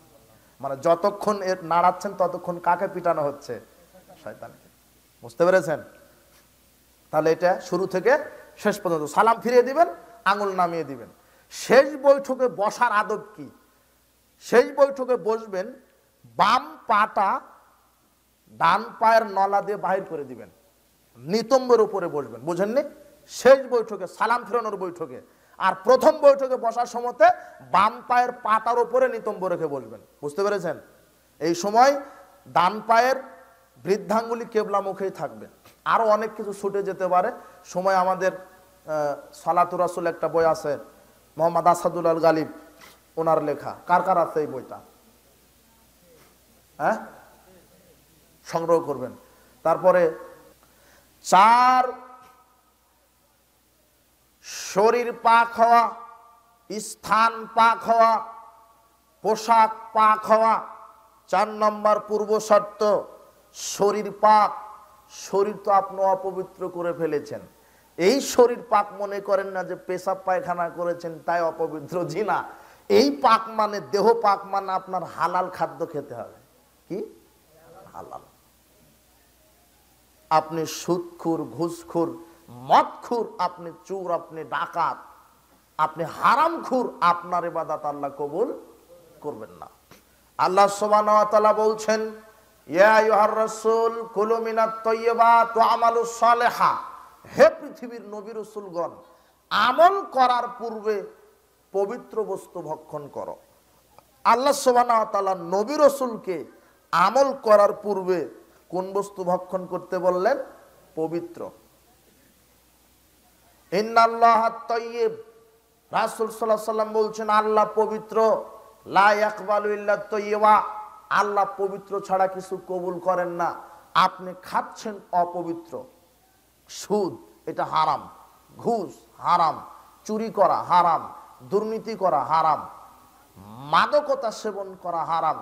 মাদকতা কি? আল্লাহ সুবহানাহু ওয়া তাআলা বলছেন, ইয়া আইয়ুহাল্লাযীনা আমানু, ইয়া আইয়ুহাল্লাযীনা আমানু ইন্নামাল খামরু, হে বিশ্বাসীগণ, আমি খমরুন, আমি মদকে হারাম করে দিলাম। কোরআন হাদিসে নির্ধারিত কোনো বস্তুর নাম নেওয়া হয়নি যে এইটা মদ। তারি মদ, গাঁজা মদ, ইয়াবা মদ, ফেন্সিডিল মদ, জর্দা হারাম, এভাবে কোরআনে কোনো কিছুর নাম নেওয়া হয়নি। কোরআনে আল্লাহ বলেছেন মদ হারাম। তো মদ কাকে বলে? এখন এই ব্যাখ্যাটা কে দিবে? পীর সাহেব, আলেম ওলামা, না মুহাম্মদ সাল্লাল্লাহু আলাইহি ওয়াসাল্লাম? এই জন্য তো তিনি নবী, তিনি কোরআন হাদিসের ব্যাখ্যা তার উম্মতকে বলে দিবেন। এই জন্যই তো আল্লাহ তাকে নবী হিসেবে স্বীকৃতি দিয়েছেন। বোঝেননি মনে হয়? না হলে বলতেন যে পৃথিবীতে যারা গাউস কুতুব ওলিয়া উলিয়া পীর দরবেশ আছে এরা যেভাবে বলে সেভাবে চলো, এটাই বলে দিতেন। কিন্তু না, আল্লাহ বলছেন আমি একজনকে নবী হিসেবে স্বীকৃতি দিলাম। জান্নাতে যদি যেতে চাও তাকে মানতে হবে, তার নীতি মানহাজকে ফলো করে আমল করতে হবে, না হলে হবে না। এটা আল্লাহ বলছেন। তো মদ হারাম, তো কোনটা মদ? এই ক্লাসিফিকেশন কে দিয়েছেন? মুহাম্মদ সাল্লাল্লাহু আলাইহি ওয়াসাল্লাম। আল্লাহ বলছেন কোরআন মাজিদে মদ হারাম করে দিলাম। তো কোরআন মাজিদে হাদিসে তো নির্ধারিত কোনো মদের নাম বলা হয়নি, শুধু বলেছেন মদ হারাম। তো মদ কোনটা? এইবারে রাসূল সাল্লাল্লাহু আলাইহি ওয়াসাল্লাম বলছেন কুল্লু মুসকিরিন খামরুন, প্রত্যেক ওই বস্তু মদ যেই বস্তুর ভিতরে নেশা আছে। কি আছে? নেশা। যেটা খেলে কি হয়? নেশা হয়। মানুষের বিবেক বুদ্ধি লোপ পায়, হিতাহিত জ্ঞান থাকে না, মানুষ পাগলামি করে, ওই বস্তুটার নাম কি? মদ। আবার ভালো করে বুঝেন, আল্লাহ বলছেন মদ হারাম, রাসূল সাল্লাল্লাহু আলাইহি ওয়াসাল্লাম বলছেন মদ কি?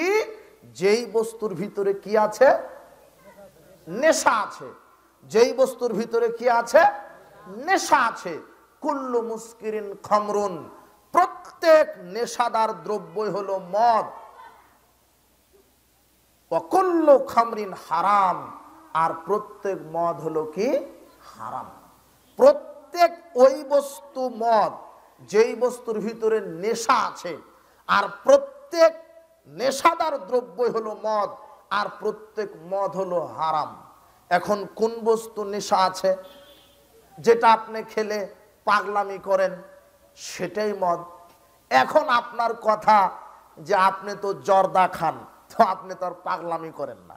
আপনি তো সিগারেট খান, আপনি তো আর পাগলামি করেন না।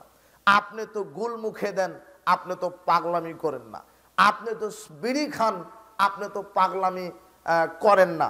তার মানে জর্দা সিগারেট তো হারাম নয়। কেননা যেই বস্তুতে নেশা আছে মানুষ খেলে পাগলামি করে, তো আমি তো জর্দা খাই, আমি তো আর পাগলামি করি, নেশা হয় না। জি না, রাসূল সাল্লাল্লাহু আলাইহি ওয়াসাল্লাম বলছেন মাসকারা কাসিরু ফাকালিলু হারাম, যে জিনিসটা বেশি খেলে বিবেকের ক্ষতি হয় তার অল্প খাওয়াটাও হারাম। যেই জিনিসটা বেশি খেলে বিবেকের কি হয়? ক্ষতি হয়। তো আপনি জর্দা খাচ্ছেন, ওটা পানের সাথে 2 গ্রাম 1 গ্রাম খান। এখন রাসূল সাল্লাল্লাহু আলাইহি ওয়াসাল্লাম বলছেন যেটা বেশি খেলে বিবেকের ক্ষতি হয় তার 1 গ্রাম খাওয়া হারাম। তার মানে জর্দা আপনি পানের সাথে 1 গ্রাম খান তাই কিছু হয় না।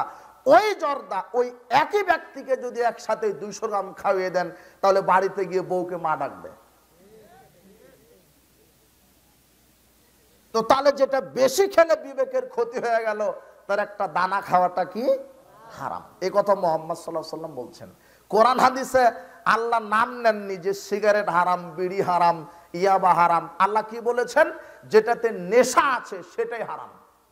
বিড়িতে নেশা আছে, সিগারেটে নেশা আছে, জর্দার ভিতরে নেশা আছে, তারি গাঁজা ইয়াবা ফেন্সিডিলের ভিতরে নেশা আছে, কাজেই এগুলি হারাম। এই বিড়ি সিগারেট জর্দা খেয়ে খেয়ে মানুষ তার দেহকে অপবিত্র করেছে।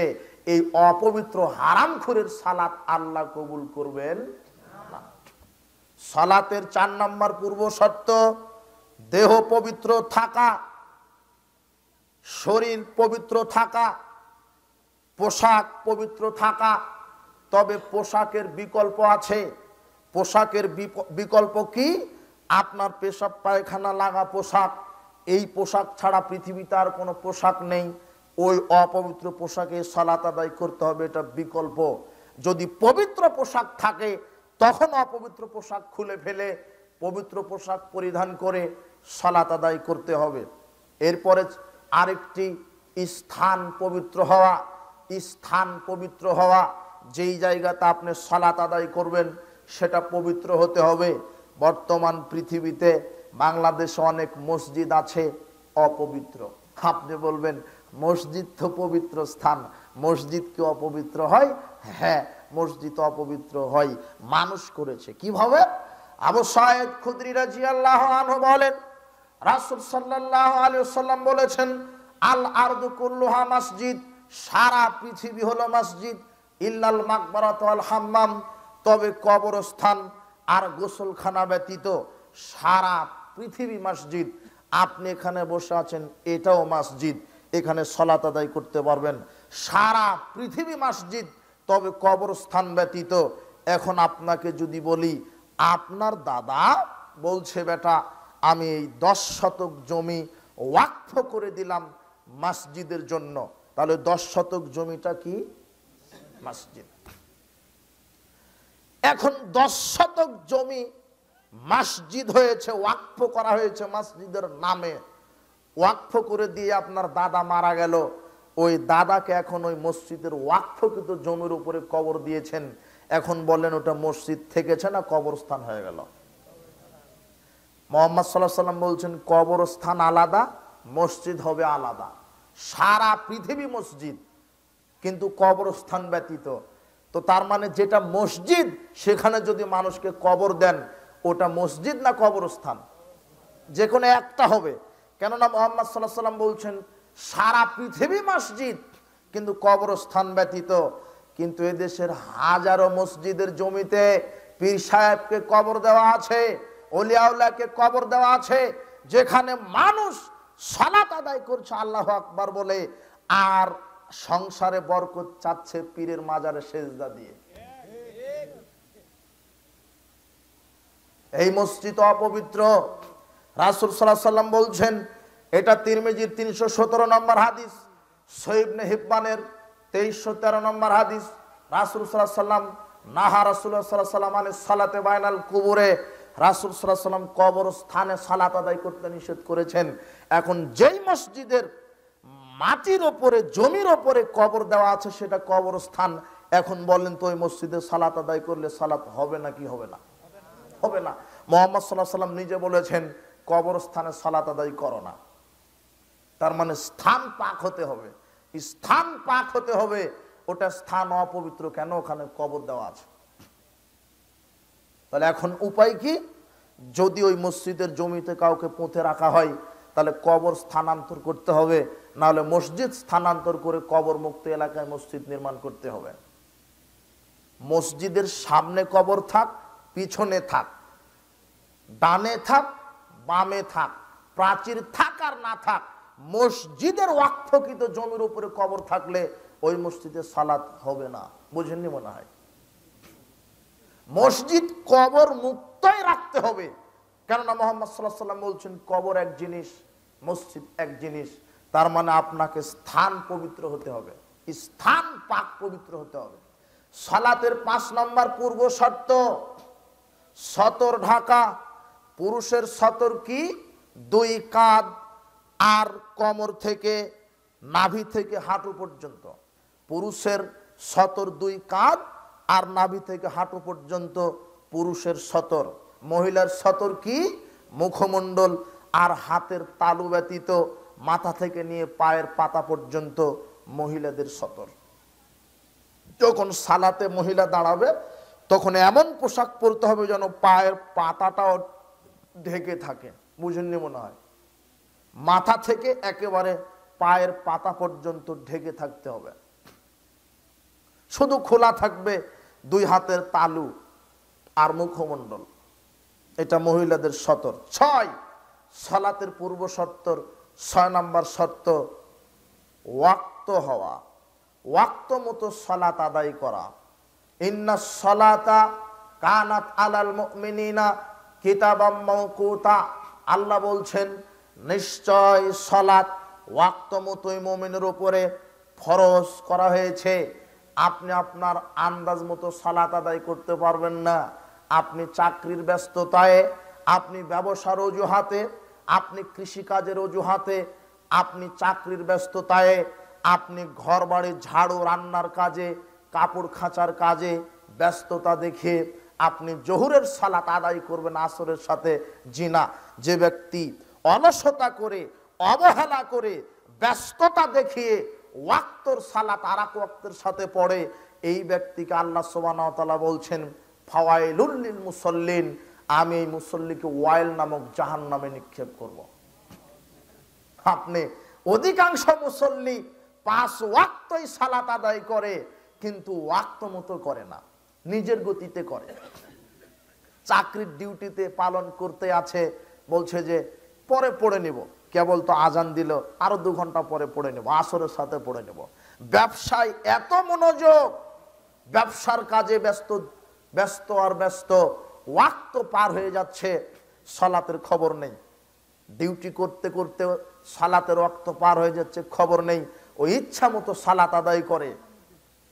আপনার স্ত্রী বাড়িতে গৃহিণীর কাজ করে, ঘর ঝাড়ু দিচ্ছিল, রান্না করছিল, ঘর লেপন পোষণ করছিল, কাপড় খাচ্ছিল, ও এত ব্যস্ততা দেখায়। এগুলি কাজ করতে করতে জোহরের সালাতটা আসরের সাথে আদায় করে। জি না, আল্লাহ সুবহানাহু ওয়া তাআলা বলছেন আল্লাযীনা হুম আন সালাতিহিম সাহুন, এরাই হলো সালাত থেকে অমনোযোগী। ওয়াক্ত যখন হয়ে যাবে তখনই সালাত, যখন ওয়াক্ত হয়েছে। আপনার এই গাজীপুরে, আজকে এই গাজীপুর ভাওয়াল মির্জাপুরে জোহরের ওয়াক্ত কয়টার সময় হয়েছে?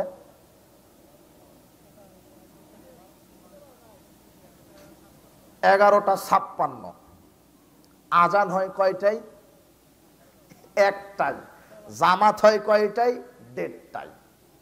আরে আপনি বাদ দেন, হাজারো মসজিদ আপনি তালাশ করেন যে ওয়াক্ত হচ্ছে 11:55-56 আর আজান দিচ্ছে 1টায়, আর জামাত মেরে দিচ্ছে 1:30টায়।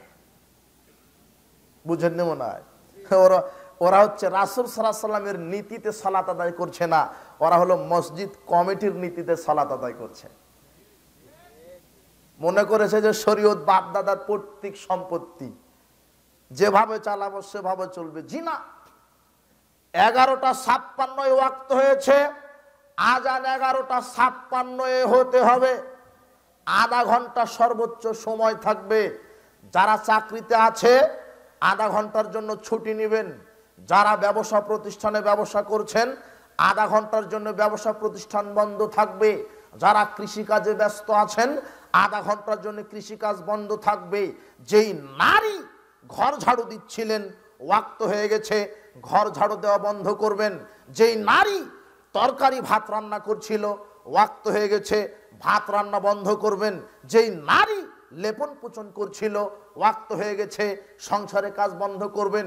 যেই নারী কাপড় খাচ্ছিল কাপড় খাঁচা বন্ধ করবে, ওয়াক্ত হয়ে গেছে, অজু করবে, সালাতের প্রস্তুতি নিবে। চাকরিতে ছিল ওয়াক্ত হয়ে গেছে, সালাতের প্রস্তুতি নিবে। ব্যবসা প্রতিষ্ঠানে ছিল ওয়াক্ত হয়ে গেছে, সালাতের প্রস্তুতি নিবে। গোসল করবে, অজু করবে, সুগন্ধি তেল মালিশ করে মসজিদে গিয়ে জামাতে সালাত আদায় করবে। ওয়াক্ত মতোই করতে হবে। এটাই হলো রাসূল সাল্লাল্লাহু আলাইহি ওয়াসাল্লামকে জিজ্ঞাসা করা হলো আইয়ুল আমাল আফদাল, সবচেয়ে দামি উত্তম ইবাদত কোনটা?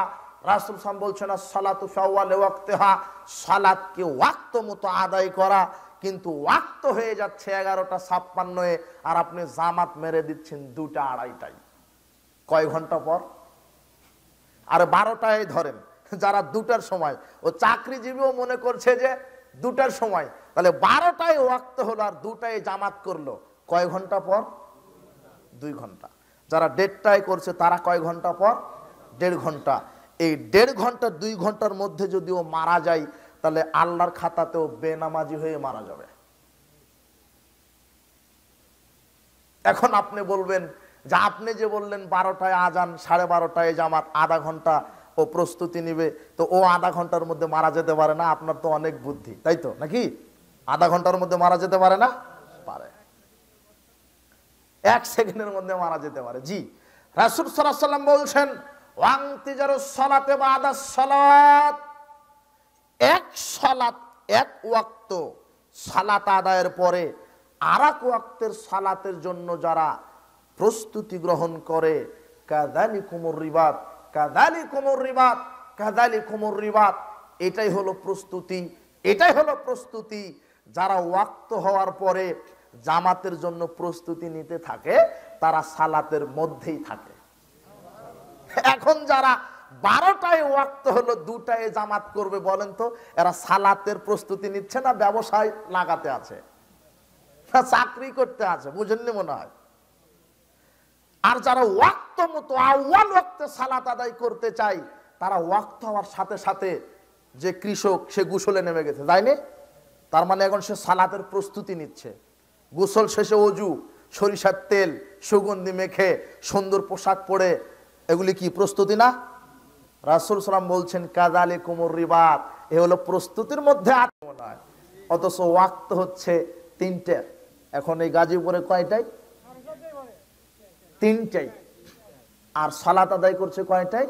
4:30টায়। ওখানেও 1.5 ঘন্টা নাই। তবে এরা জাতে মাতাল হলে তালে ঠিক আছে, এরা মাগরিব কিন্তু অনড়বড় করে না।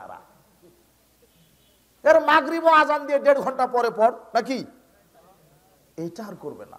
আবার রমাদানের ফজরের সালাত ঠিক আছে, কিন্তু বাকি 11 মাস ফজরের সালাত এমন সময়তে শুরু করে যে হুজুর ইমাম সাহেব যদি ভুল করে শাও সিজদা দিতে যায় তাহলে সূর্য উঠে যাবে।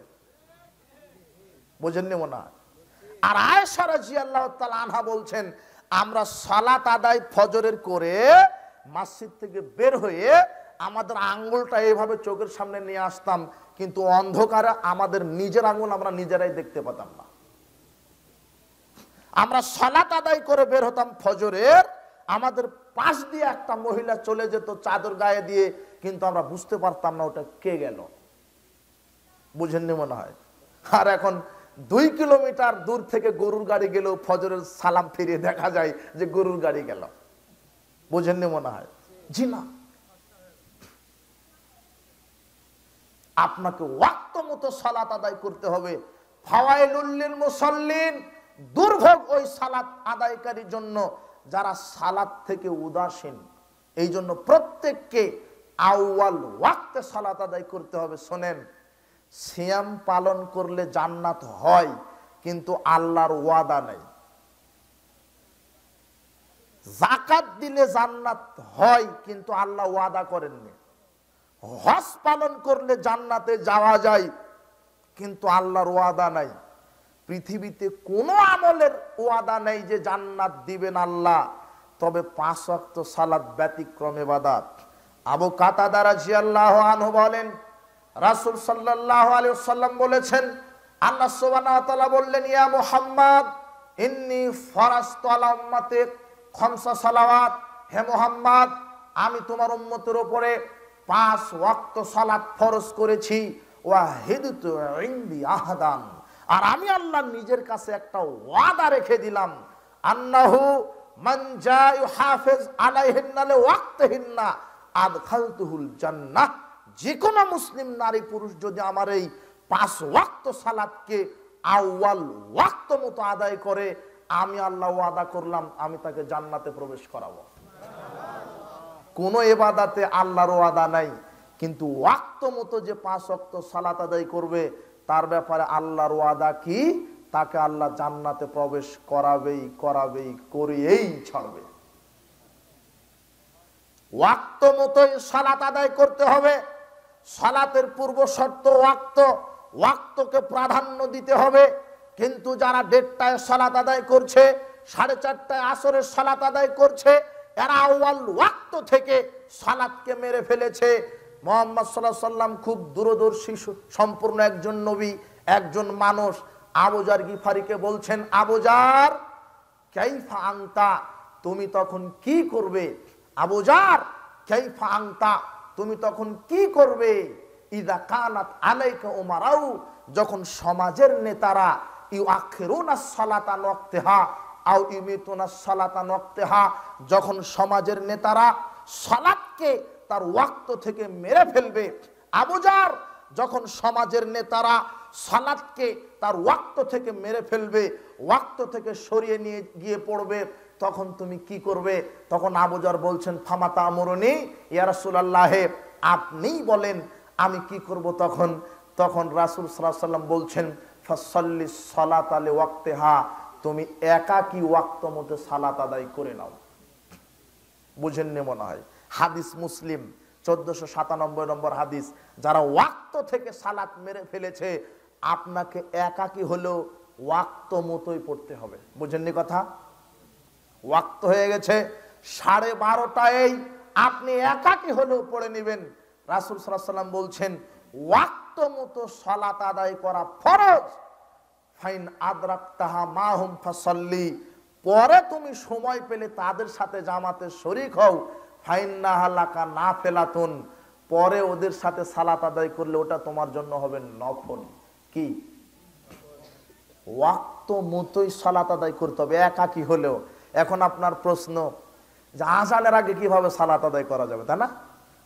আযান তো দেয়নি, আজানের সাথে সালাতের সম্পর্ক নেই, ওয়াক্তের সাথে সালাতের সম্পর্ক। বোঝেননি মনে হয়। এখন ওয়াক্ত হয়ে গেছে, এখন ইমাম মুয়াজ্জিন যদি আযান না দেয় তাহলে ওই দায়ী কে? বোঝেননি কথা? আজান হতো কখন? ওয়াক্ত যখন হয়েছে তখন। কিন্তু ওয়াক্ত হয়ে গেছে, মুয়াজ্জিন সাহেব আজান দেননি, ওই দায়ী আপনি না। আজান তো হওয়ার কথা ছিল 12টায়, কিন্তু দিল কখন? 1টায়। বুঝেননি? যখন ওয়াক্ত হয়ে যাবে আজানের শর্ত তখন নয়। হ্যাঁ, ওয়াক্তের আগে যদি কেউ আজান দিয়ে দেয় তাহলেও হবে না। ওয়াক্তই হয় না, আজান দিয়েছে, ওই আজান হবে না। কিন্তু ওয়াক্ত হয়েছে, আজান দেয়নি, আজানের সাথে সাথ নেই, ওয়াক্ত মতো একাকী হলেও সালাত আদায় করতে হবে। মুসনাদ আহমদ খুলেন, 3601 নম্বর হাদিস। রাসূল সাল্লাল্লাহু আলাইহি ওয়াসাল্লাম বলছেন, সাল্লু ফি বুয়ুতিকুম ফিল ওয়াক্তে, তোমরা ওয়াক্ত মতো বাড়িতেই সালাত আদায় করো। যেখানে 1:30টায় মারছে, 4:30টায় মারছে, ওদের সাথে সালাত আদায় করতে হবে না।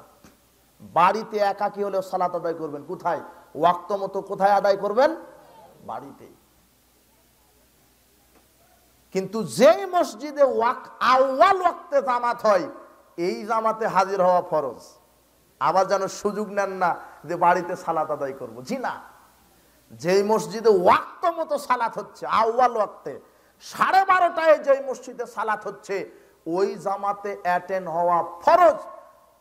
আব্দুল্লাহ বিন মাসউদ রাদিয়াল্লাহু আনহু বলছেন, লাকাদ রাআইতুনা মা ইয়াতাখাল্লাফু আনিস সালাতি ইল্লা মুনাফিকুন, জামাতে আমাদের সময়তে হাজির হতো না মুনাফিকেরা। যারা জামাতে সালাত আদায় করে না এরা হলো মুনাফিক। এরা কি? মুনাফিক। কোন জামাত? আউয়াল ওয়াক্তের জামাত। মনে থাকবে? ওই শেষ ওয়াক্তকে মেরে ফেলা হয়েছে, ওই জামাতে নয়। ওই জামাতে অ্যাটেন্ড হওয়া ফরজ নয়, ওটা নফল। ওয়াক্ত মতো একাকে আদায় করাই ফরজ। কিন্তু যেই মসজিদে আউয়াল ওয়াক্তে জামাত হচ্ছে, ওই মসজিদে আউয়াল ওয়াক্তে জামাতে অ্যাটেন্ড হওয়া ফরজ। বুঝেছেন? রাসূল সাল্লাল্লাহু আলাইহি ওয়াসাল্লাম বলছেন, আজান হওয়ার পরে যে ব্যক্তি জামাতে অ্যাটেন্ড হয় না, আমি ইচ্ছা করি একজনকে ইমামতের দায়িত্ব দিই, আর হাতে আগুনের মশাল নিয়ে ওই তার বাড়িটাকে পুড়িয়ে ফেলে দিই। চিন্তা করেছেন? আর আপনি বাড়িতে সালাত আদায় করবেন? জি না।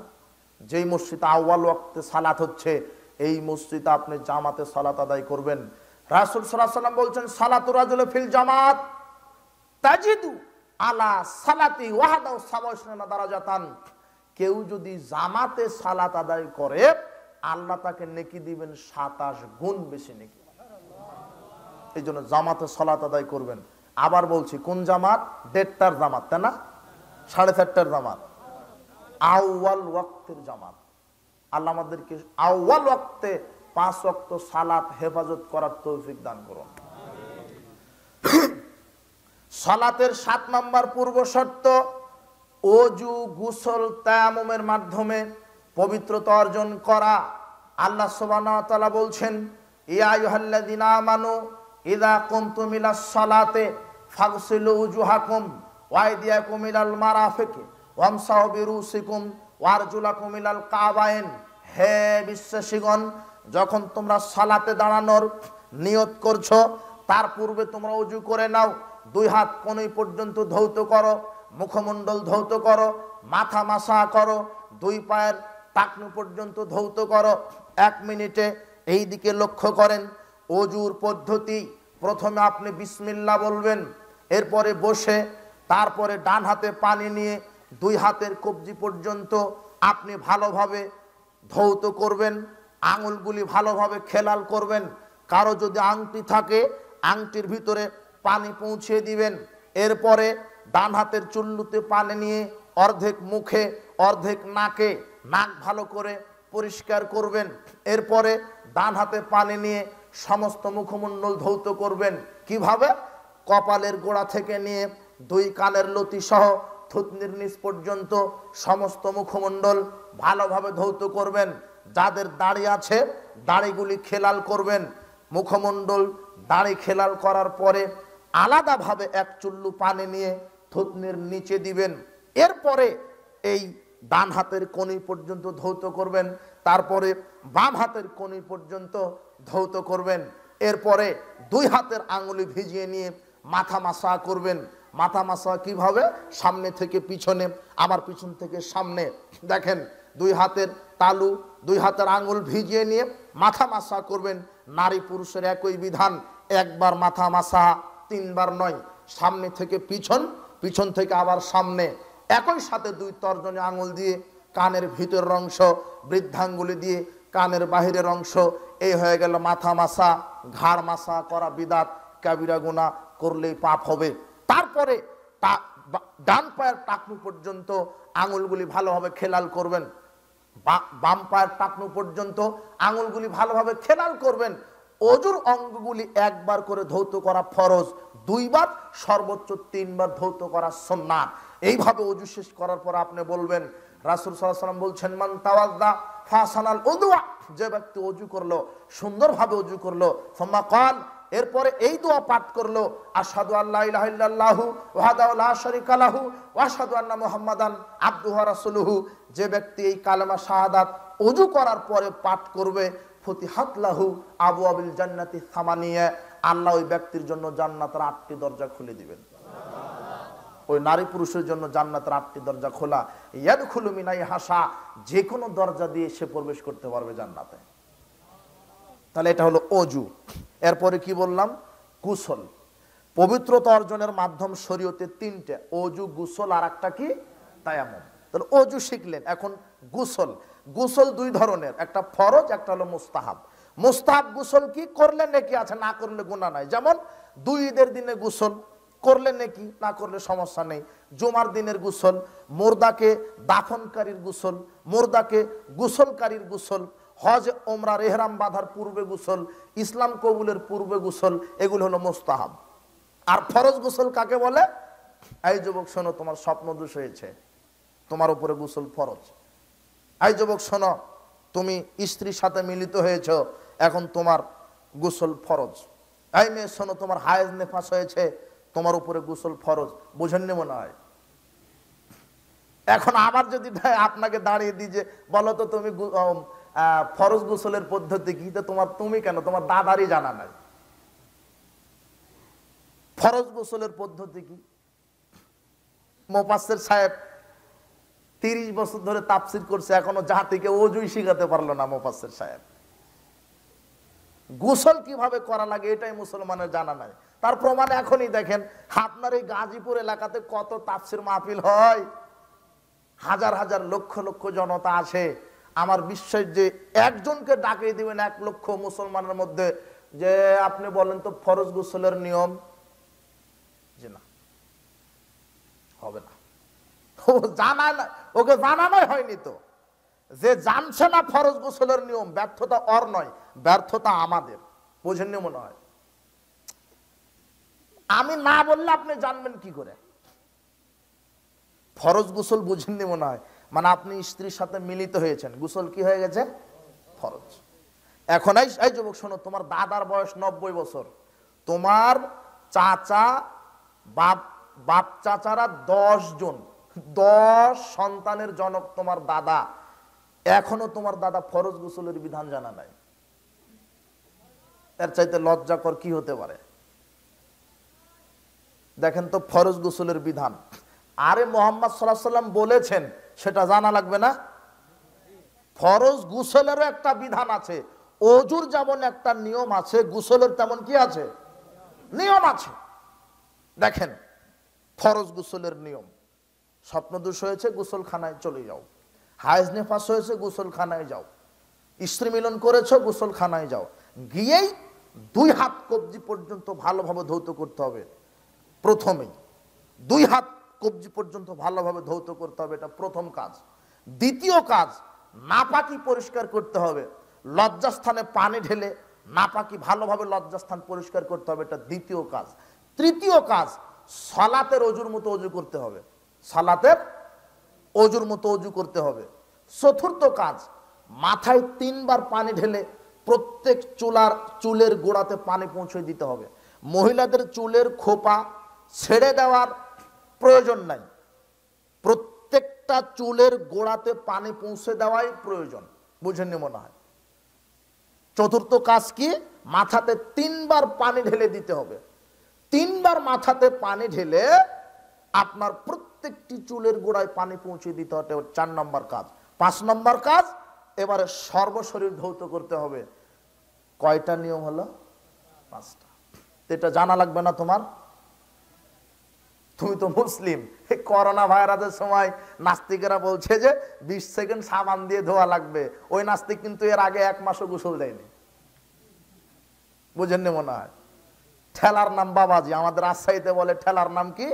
বাবাজি। তো মুসলমানের আবার কিসের 20 সেকেন্ড হাত? আমরা তো 5 ওয়াক্ত সালাতে 5 বার ওযুই করি, জি না? করি না? এটা হলো শরীয়ত। আবার আমরা গোসল করি। আবার মুসলিমদের শরীয়ত নারী পুরুষের 40 দিন যেন বেশি না যায় বগলের লোম, নাভির নিচের লোম পরিষ্কার করতে হবে। মুসলিম, ইসলাম হচ্ছে পবিত্র ধর্ম, সুন্দর ধর্ম। ইসলাম হচ্ছে পাক ও পবিত্র ধর্ম। যারা সার্বিক জীবন ইসলাম মেনে চলে তারাই হলো পবিত্র। সুবহানাল্লাহ। এগুলি শরীয়ত জানা লাগবে না? এই যে দেখো ফরজ গোসলের নিয়ম। তো আমি যদি তাফসির করি 30 পারা কোরআন মাজিদের, একেবারে মূর্তি ভেঙে খান খান করে দেবো। বেটা, তোমার মুসল্লি ওযুই জানে না, তুমি মূর্তি ভেঙে কি করবা? মুহাম্মদ সাল্লাল্লাহু আলাইহি ওয়াসাল্লাম আগে মূর্তি ভাঙতে আসেন, আগে বলেছে কি? সমাজ সংস্কার করতে হবে। 13 বছর কি মক্কাতে থেকেছেন, মূর্তি ভেঙেছেন? মানুষকে আগে তাওহীদ বুঝিয়েছেন। তো গরম গরম বক্তব্য দিচ্ছে আমার মুফাসসির সাহেব। আমার ছাত্র হলো ক্লাস 1 এর, ক্লাস 10 এর বই যদি পড়ায় ও লোড নিতে পারবে? জি না। তো মুফাসসির সাহেবের এরকম হয়ে গেছে ঘটনা। তাহলে ফরজ গোসল শিখেন। আচ্ছা, এটা হলো। এরপরে কি? তায়াম্মুম। তায়াম্মুম কিভাবে করা লাগে? পানির বিকল্প, গোসলের বিকল্প। প্রচন্ড গায়ে জ্বর, ডাক্তার নিষেধ করেছে পানি স্পর্শ করা যাবে না, তাহলে পানির পরিবর্তে পবিত্র মাটি দিয়ে তায়াম্মুম। গোসল ফরজ হয়েছে কিন্তু গোসল করা নিষেধ। গায়ে প্রচন্ড জ্বর অথবা সারা শরীর জখম, পানি স্পর্শ করা যাবে না, তাহলে পবিত্রতা অর্জনের মাধ্যম কি দিয়েছেন আল্লাহ? মাটি। মাটি দিয়ে তায়াম্মুম। কিভাবে তায়াম্মুম? তায়াম্মুমের পদ্ধতি, প্রথমে নিয়াত, ওযুরও প্রথমে নিয়াত, তারপরে বিসমিল্লাহ। এরপরে বিসমিল্লাহ বলার পরে 2 হাত পবিত্র মাটির উপরে একবার। এই আম্মার বিন ইয়াসার রাদিয়াল্লাহু আনহুকে রাসূল সাল্লাল্লাহু আলাইহি ওয়াসাল্লাম বলছেন, আম্মার ইন্নামা ইয়াকফিকা আন তাদরিবা বিয়াদাইকাল আরদা, তোমার জন্য এতটুকুন যথেষ্ট হবে যে তুমি 2 হাত মাটিতে একবার মারবা, মারার পরে সুম্মা তানফুকা, ফুৎকার দিবা, সুম্মা তামসা বিহিমা, এরপরে 2 হাত দিয়ে মাসা করবা ওয়াজহাক, মুখমণ্ডল একবার, ওয়া কাফাই, এরপরে ডান হাত দিয়ে বাম হাতের কবজি, বাম হাত দিয়ে ডান হাতের কবজি। বুঝেননি মনে হয়? আগে ডান, বাম হাত দিয়ে ডান হাত, তারপরে ডান হাত দিয়ে বাম হাতের কবজি। বুঝেননি? এটা হয়ে গেল কি? বিসমিল্লাহ বলে 2 হাত মাটিতে মারলেন, ফুৎকার দিলেন, মুখমণ্ডল একবার, বাম হাত দিয়ে ডান হাতের কবজি, ডান হাত দিয়ে বাম হাতের কবজি পর্যন্ত একবার মাসা। এটা হয়ে গেল কি? তায়াম্মুম। এ দিয়েই সালাত হবে, এ দিয়েই সিয়াম হবে। তায়াম্মুম কখন করা লাগে? পানি পাওয়া গেল না, সফরে আছেন, পানি পাওয়া গেল না, পানি আছে কিন্তু অপবিত্র পানি, পানি আছে পবিত্রই কিন্তু যেতে যেতে আপনার সালাত কাজা হয়ে যাবে, এগুলির কারণে তায়াম্মুম আপনার উপরে, তখন কি? পবিত্র মাটি। বোঝা যায়নি মনে হয়? খুব অসুস্থ, পানি স্পর্শ করা যাবে না, তখন মাটি। এইভাবে তায়াম্মুম। ওযু ভঙ্গের কারণ কি? খিলখিল করে হাসলে ওযু ভেঙে যায়, তাই না? দাঁত বের হয়ে গেলে ওযু ভেঙে যায়, আপনার এই হাঁটুর উপরে কাপড় উঠলে ওযু ভেঙে যায়, বমন করলে ওযু ভেঙে যায়, আপনার শরীর থেকে রক্ত বের হয়ে গেলে ওযু ভেঙে যায়। এটা মানুষে বলে, বাপ দাদা বলে, কিন্তু একেবারে সবই মিথ্যা কথা। এগুলি একটা ওযু ভঙ্গের কারণ নাই। একেবারে ঘলঘল ঘলঘল করে রক্ত বের হয়ে যাচ্ছে, ওযু ভাঙবে না। দলিল 198 নম্বর হাদিস, আবু দাউদ। এক সাহাবী সালাতে দাঁড়িয়েছে, শত্রুপক্ষ তীর মেরে দিয়েছে, তীর ঢুকে এপার ওপার দিয়ে বের হয়ে গেছে, এদিকে রক্ত পড়ে, সাহাবী সালাতও আদায় করছে। সুবহানাল্লাহ। তো কই রক্ত বেরোলে যদি অজু ভেঙে যায় তো সালাত তো ছেড়ে দিত, বুঝেননি মনে হয়। তার মানে এদেশের হুজুররা ওইভাবে শরীয়ত জানে না, এমনিতেই লিখে দিয়েছে বইয়ে রক্ত বেরোলে অজু ভাঙে, হাদিস জানা নাই, জানবে কি করে? পরে আছে কালো চশমা। বমন হয়ে গেলে অজু ভেঙে যায়, জি না, দলিল নাই।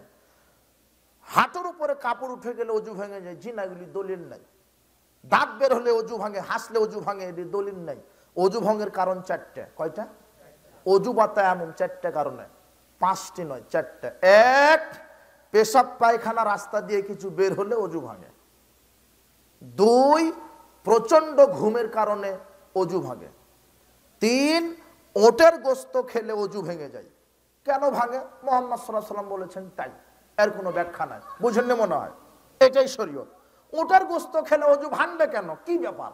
আমি তো গরুর গোস্ত খাই, মুরগি খাই, হাঁস খাই, মাছ খাই, তো অজু ভাঙে না, ওটার গোস্ত কি অপরাধ করলো? এটা আপনার প্রশ্ন। জি না, প্রশ্নের কোনো উপায় নাই, শরীয়ত বলেছে ভেঙে যাবে, অতএব ভেঙে যাবে। চার, উত্তেজিত অবস্থায় কেউ যদি লজ্জাস্থানে হাত দেই তাহলে অজু ভেঙে যাবে। তাহলে কয়টা হলো? এই চারটাই। কিয়ামত পর্যন্ত আর পাঁচটা হবে না। গাঁজা খেলেও অজু ভাঙে না। কেন? গাঁজা, বিড়ি, সিগারেট খেলে অজু ভাঙবে না, এটা কারণ নয়, কিন্তু সিগারেট খেলে সালাত কবুল হবে না, বুঝেননি মনে হয়।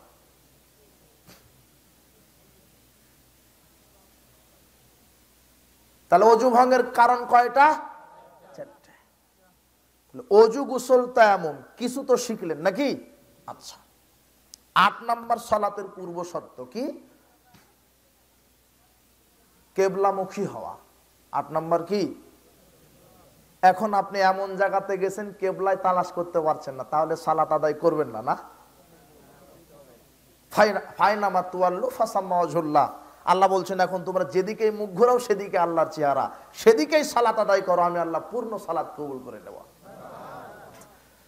কিন্তু কেবলা তালাশ করতে চেষ্টা করতে হবে, আর কেবলা জানলে সেই কেবলার দিকেই সালাত আদায় করতে হবে, সালাতের পূর্ব শর্ত। 9 নম্বর হলো নিয়ত করা। 9 নম্বর কি? নিয়ত করা। তো নিয়ত বলে যে দেশের মানুষ বলে না, নিয়ত বলে বাংলাদেশের মানুষ। সালাত শুরু করার পূর্বে 8টা বেদাত করে। কয়টা? 8টা। শুরুই করেনি, শুধু প্রস্তুতি নিচ্ছে। কয়টা বেদাত? 8টা। তার এক হচ্ছে যে মুখে নিয়ত বলে, নাওয়াইতু আনুসাল্লি লিল্লাহি তাআলা ফি যুরি আরবা রাকা, এবার বলে না। এটা কোরআন হাদিসে কলমের কালি দিয়ে লেখাই নাই। এটা লেখা থাকলে একটা সহ্য হতো যে জাল জয়ী পরে, লেখাই হয়নি, বুঝেননি? একটা জিনিস লেখা আছে কিন্তু এটা সহি কি জয়ীব ওটা পরে, কিন্তু লেখাই নাই কোরআন হাদিসে। এমনিতেই হুজুর তৈরি করেছে, এমনিতেই চলে। তাহলে এটা 1 নম্বর বেদাত, মুখে নিয়ত বলা বেদাত। 2 নম্বর বেদাত, ইমাম আবার আলাদা নিয়ত করে, আনা ইমামু লিমান হাদারা ওমান লাম ইয়াহদুরুন ওমা ইয়াহদুরুন। যে ব্যক্তি, আমি ইমামতি করছি ওই ব্যক্তির জন্য যারা উপস্থিত হয়েছে এবং যারা পরবর্তীতে উপস্থিত হবে সকলের আমি ইমাম। এই যে মুখে যে নিয়ত বললো, এটা কোরআন হাদিসে লেখাই নাই। 3 নম্বর বেদাত কি? একামাতের শুরু থেকে শেষ পর্যন্ত দেখবেন যে হুজুর 22 হাতের পাগড়ি পাঁচা শুরু করেছে। বলছে যে পাগড়িবিহীন 1 রাকাত সালাত, পাগড়ি পরে 1 রাকাত সালাত পাগড়িবিহীন 70 রাকাতের সালাতের সমান। ফজিলত একটা মাইরা দিল। কত যে ফজিলত বাংলাদেশে আছে, আমরা যখন এই বেদাতগুলি ধরিয়ে দিই তখন আপনারা খুব রাগ করেন। কিন্তু এমন এমন গাঁজাখুরি কথা যে শরীয়তে তারা ঢুকিয়েছে, বলছে যে পেশাব পায়খানার সময়তে আগে কুলুক নিতে হবে, আগে ঢিলা নিতে হবে, তারপরে পানি, আগে পানি নিলে হবে না। এর ফজিলত কি? কুলুকের ঢিলা যার যত বড় হবে মিজানের পাল্লাতে তার নেকি তত ভারী হবে। তখন মাওলানা সাহেব এখন বলছে, বাহ তাই তো, বাংলাদেশে তো অত বড় ঢিলা নাই, কাজ আমাকে সৌদি আরবে যেতে হবে। সৌদি আরবে পেশাব করেও উহুদ পাহাড়ের সাথে কুলুক করছেন। তাকে জিজ্ঞাসা করা হলো, কি ব্যাপার আপনি এই কায়দা করছেন? তো বলছে যে হুজুর বলেছে কুলুকের ফজিলত কি, যার ঢিলা যত বড় হবে মিজানের পাল্লাতে ঢিলা তত বেশি ওজন হবে। তো উহুদ পাহাড় আল্লাহ তুলে দিবেন মিজানের পাল্লাতে। নেন এবার শরীয়ত দেখেন, এমনিতেই চলে শরীয়ত। তো আমরা যখন ভুল ধরিয়ে দিই তখন আপনি রাগ করেন। তো এই যে গাঁজাখুরি কথা চালু আছে, হুজুর সাহেবকে জিজ্ঞাসা করা হলো, তাবলিগ জামাতের লোককে জিজ্ঞাসা করা হলো, আচ্ছা বলেন তো যে টঙ্গীর ইজতেমাতে সারা পৃথিবী থেকে মানুষ ছুটে আসে কিসের টানে? এত ভালোবাসা মহব্বত কেন? সারা পৃথিবী থেকে টঙ্গীর মাঠে আসে কেন? তখন লেখক লিখছে, দাওয়াতে তাবলিগ একটা বই আছে বাংলাদেশে, 85 পৃষ্ঠা খুলেন আপনি। এই গাজীপুর একটা যে কোনো লাইব্রেরিতে গিয়ে বলবেন যে দাওয়াতে তাবলিগ একটা বই দেন, ও বই লাইব্রেরি থেকে পাবেন। নিয়ে আপনি দেখবেন 85 পৃষ্ঠায় লেখা আছে। জিজ্ঞাসা করা হলো লেখককে যে টঙ্গীর ইজতেমায় মানুষ এত আসে কেন? এখন উত্তরে লেখক বলছে যে কাবা ঘরে সালাত আদায় করলে আল্লাহ নেকি দেন 1 লক্ষ গুণ, আর টঙ্গীর মাঠে সালাত আদায় করলে নেকি হয় 49 কোটি গুণ। দেখেন তো কতখানি গাঁজা খেয়েছে, বোঝেননি মনে হয়? তো এই কথা শোনার পর আপনার রাগ হয় না কেন? বোঝেননি কথা? এই কথা তো প্রচার করছে তারা। টঙ্গীর মাঠে গেলেই হজ হয়, যেখানে পেশাব পায়খানা করা আছে সেটার দাম নাকি কাবা ঘরের চাইতে বেশি। ইমান আছে ওর? জি না, নাই। ও নগদ লেখা আছে বইয়ে। মাওলানা জাকারিয়া সাহেব ফাজাইল আমলে লিখছেন, ফাজাইল আমল 858 পৃষ্ঠাতে, যে ইবনে জুবায়েরকে বলছেন মুহাম্মদ সাল্লাল্লাহু আলাইহি সাল্লাম, এই তুমি আমার এই রক্তটা, মরা রক্ত পুঁতে দিয়ে আসো। তো সাহাবী পুঁতে দিতে গিয়ে আড়ালে গিয়ে রক্ত খেয়ে নিয়েছে, যে রসুলের রক্ত খেলে খুব বরকত হবে। তো রাসূল সাল্লাল্লাহু আলাইহি সাল্লাম এটা জানতে পেরে বলছেন, তুমি রক্ত কি করলা? তো খেয়ে নিয়েছি। তখন রাসূল সাল্লাল্লাহু আলাইহি সাল্লাম বলছেন, যেই ব্যক্তির শরীরে মুহাম্মাদের রক্ত আছে সেই ব্যক্তির উপরে জাহান্নাম হারাম। লেখক জাকারিয়া এইটা লেখার পরে বলছেন যে রাসূলের পেশাব পায়খানা খাওয়াও যায়। আর নগদ লেখা আছে যে ফাজাইল আমলে। এটা পেয়ে তখন বাংলাদেশের পীর সাহেবেরা বলছে, যেহেতু পীরেরা নবীর উত্তরসূরি, কাজে আমার মুরিদেরা শোনো, নবীরটা যেহেতু জায়েজ, আমার পীরেরও পেশাব পায়খানা জায়েজ, খাওয়ার সাথে সাথে তোমাদের স্ত্রীর বাচ্চা হয়ে যাবে। বুঝেননি কথা? পানের পিক ফেলতে দিচ্ছে না মুরিদেরা, পীর সাহেব পিক ফেলতে দেরি, ও চাটন মারতে দেরি নাই। কি অবাক! পীর সাহেবের কেরামতি কত! ল্যাংটা বাবা আবার বের হয়েছে, বিড়ি বাবা, গাঁজা বাবা, যাদের পোষা শরীরে আছে একেবারে শট, আর চুল এত জট, ওরা 20 বছর ধরে গোসল দেয়নি, দুর্গন্ধের টিকা যায় না। এই শয়তানের মুরিদ হলে নাকি জান্নাত। এটা সহ্য করা যায়? সব এগুলি ভণ্ডামি শুরু হয়েছে। পীর মানেই শয়তানি, ভণ্ডামি, আর মানুষের ইমানকে নষ্ট করার একটা ফ্যাক্টরি এরা। কি অবাক কথা! ধর্মের নামে কত কত যে কিচ্ছা কাহিনী চালু আছে, অথচ ধর্ম নয়। আব্দুল কাদের জিলানির বাপ এত বড় পীর ছিল। আব্দুল কাদের জিলানি সম্পর্কে তো জানেন, যখন অন্যদিকে চলে গেলাম, আরো ওদিকে বলবো না। আমি বলছিলাম, যখন আমরা সমাজে প্রচলিত ভ্রান্ত আমলগুলি ধরিয়ে দিই তখন আপনি রাগ করেন, কিন্তু যারা যে ভ্রান্ত আমল করছে ওদের শরীয়তের নামে সীমা ছাড়িয়ে গেছে। পাগলামি করার সীমা থাকে। বলছে যে আদম আলাইহিস সালাম ওই শ্রীলঙ্কা থেকে 1000 বার হজ করতে গেছেন কাবা ঘরে। কতবার? 1000 বার। তো হজ তো বছরে দুইবার ফরজ, তা না? 2 বার ফরজ। আদম আলাইহিস সালামের বয়স কত? 1000 বছর। এর মধ্যে 60 বছর কাকে দিয়েছেন? এখন থাকে কত?